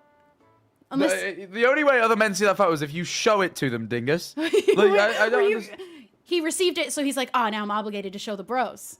And it's her fault. Yeah, and he's like, this is your fault. This is your fault. These men have to see your underboob. He's mental. he's properly weird. I have already apologized for not giving him a warning. No! You don't have to apologize. And I told him I would give him one next time. Oh, was he actually just maybe around other people? Was that... He didn't say that, though. Okay. I told him I'd give him a warning next time, but he still insists that those are my intentions, even if I do it unintentionally. I told him to just move. So the idea is that like he might have been out in public and opened it. He might have been, and other people would be there, and that's what she's trying to do, is get other people to see her boob. Yeah, like she was sending that to him, hoping that someone would see it. Like, who? Because he was out in public. Do that? That's mad. People don't do that, I hope. No, I mean, maybe. Maybe one weirdo, but... There's been I'm sure there's a couple of weirdos, but like that's odd. That's not that's a weird thing to assume she's doing. I told him to just move the phone, and why need care so much. He says he wants to protect me from other guys seeing and doesn't like it when he catches them. I think I'm the asshole because I know I can be clumsy sometimes, but it's... Oh no, it's literally not true when he says I'm doing the things to be seen. Oh no. She thinks she's the asshole. Oh wait, she thinks she's the asshole. She thinks she's Jesus the Christ. asshole because she says she can be clumsy because her shoulder will be out, or she'll send an underboob redness from the bra pic, and he might be next to someone, and they might see, and that's her being clumsy. Yeah, no. Oh no. Nah, man's an ass. I don't like this guy. Get rid of him. I've always found people who are like really overly protective of like their significant other's body to be a bit odd. Anyway, just personally. So, yeah, not a big fan of this one. Me neither. I have had personal experience, and me neither. Also, it's always funny that I will hear these stories from girls who, just by their own personal choices, usually are just the most casually, like, modestly dressed people to begin with. And it's like, this is the person you are telling too revealing? Yeah, Ever. nah, just... Yeah, I really don't like away. the showing skin bad mentality. It's like...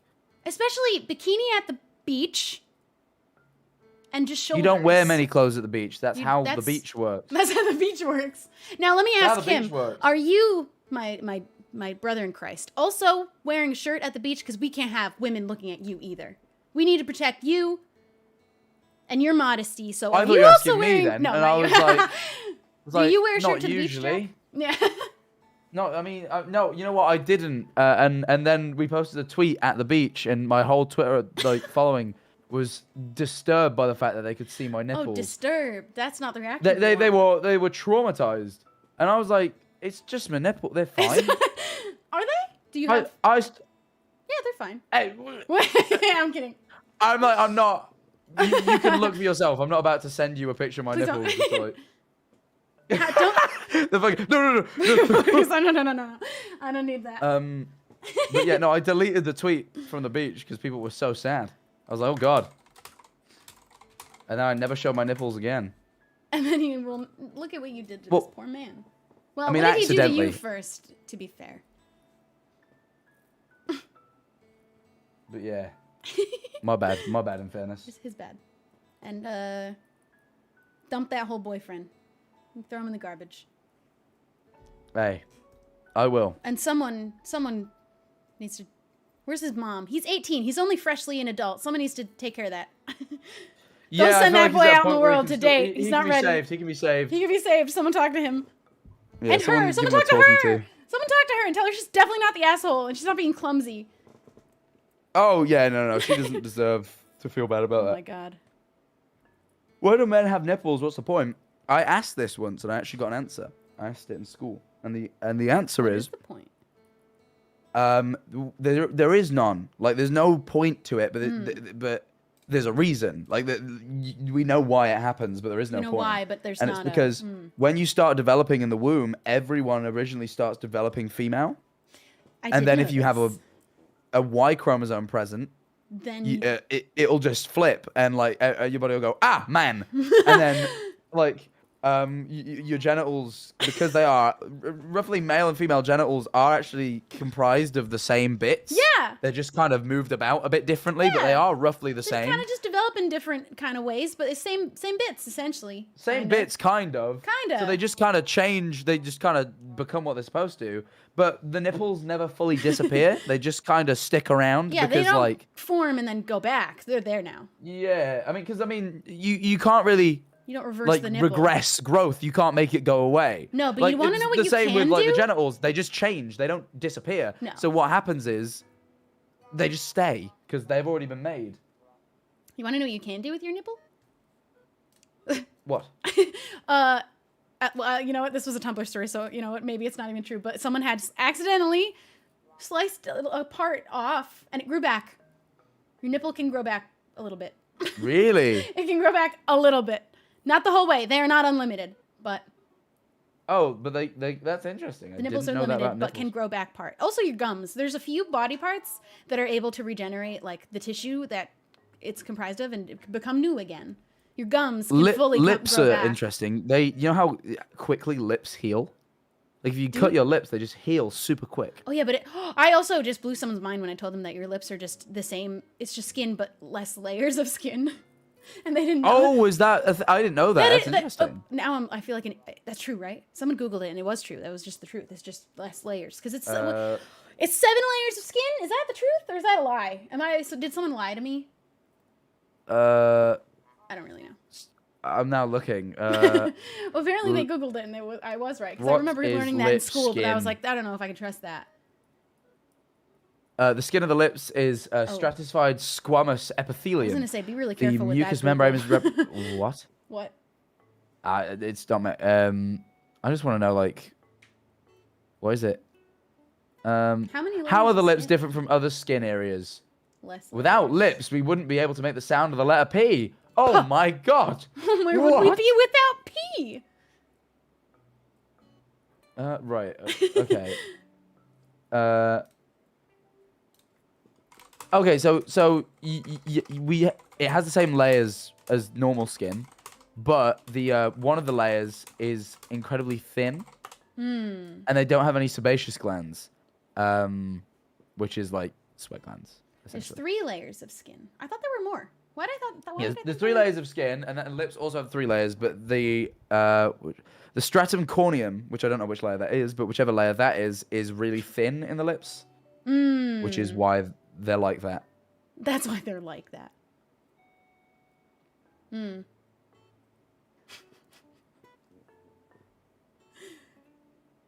What are you laughing at?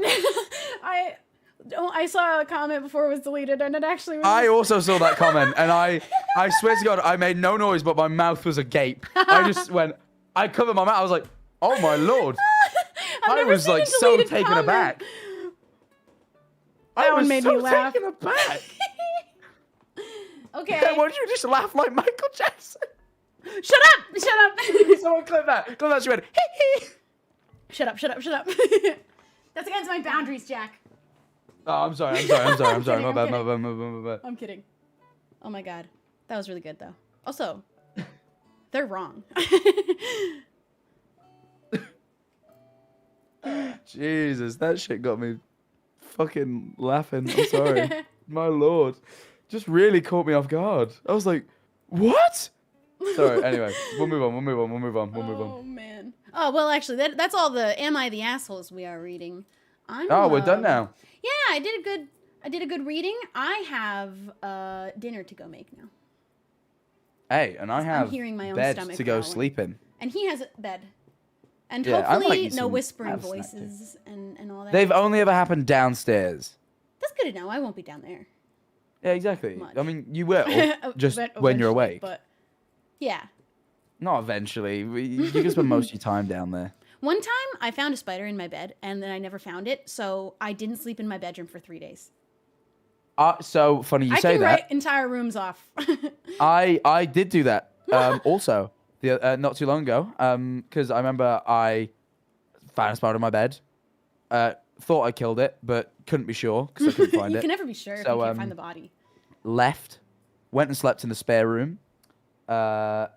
Then went back in the next day and went, I've got to do this now. I've got to face my fears.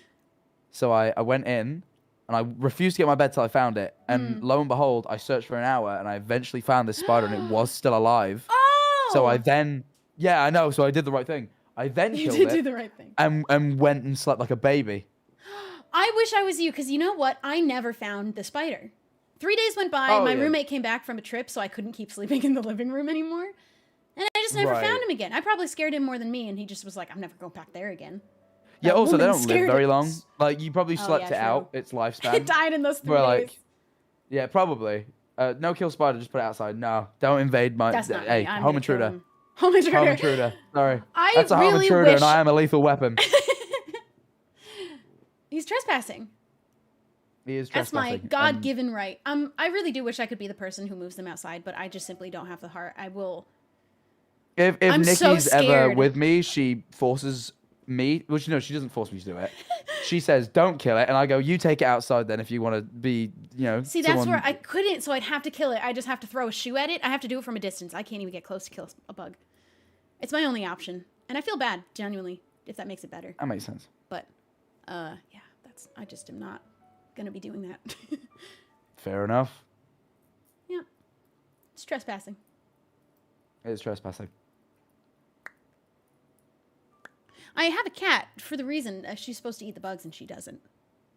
I once, actually, Elle has eaten a big spider in my office once. So, wow. Like, we're on pretty good terms nowadays because of it.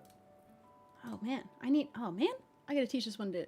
She just will, like, play with it, but then not eat it. Oh, that's so sad. She's also gotten bit by a spider before. So now I have to really kill them so she doesn't do something stupid now. Oh, bless her. She's a good cat. Wilbur says she's barrel-shaped.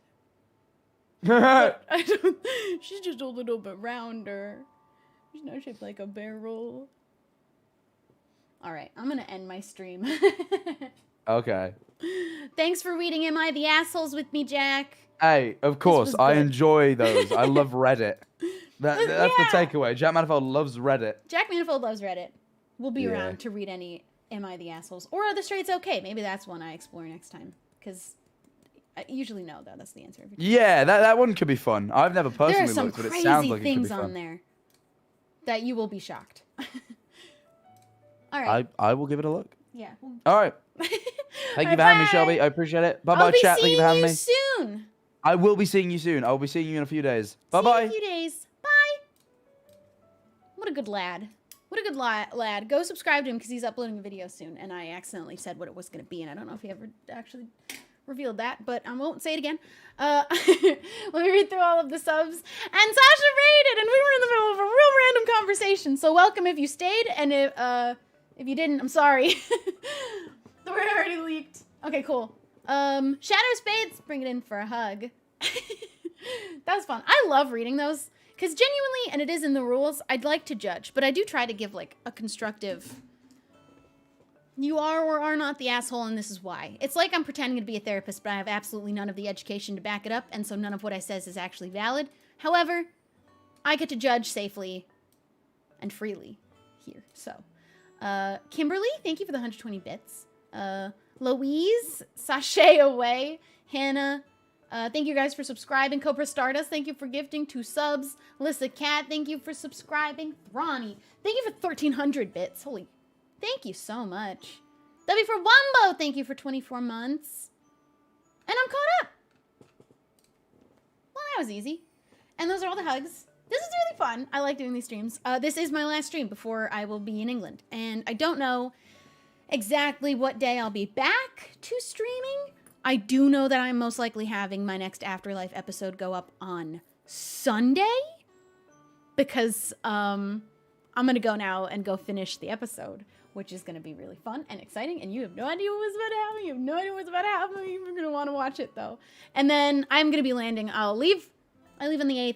No stream tomorrow. I land on the 9th. No stream that day either. And then Scott gets his tonsils out on the 10th, so probably no stream then either. I'll see you most likely on the 11th. Don't go anywhere. Wait for me, please. And I'll see you guys all soon. I'm gonna send you away now. I will send you off.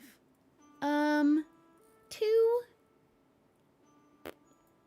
Hi, Star. Wait. Don't run away.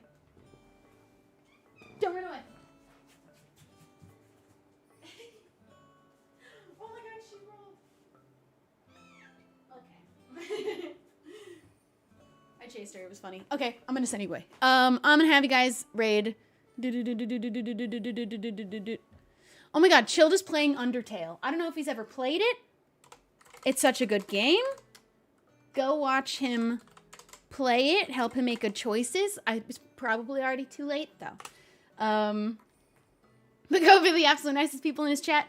If you don't know the rules, ask the mods. Don't break them to find out by accident. And go bring him your good vibes. Go bring him your good vibes, and thanks for bringing your vibes here today. Thank you, dudes. Oh, is this stream ending? Or my stream is the one that's ending? I hope it's not his. No, it's definitely not his. It's too early. Good. Okay. All right. Go watch him play Undertale. It might be a hot mess. He might be doing genocide route. I have no idea. I'm scared. Let's go.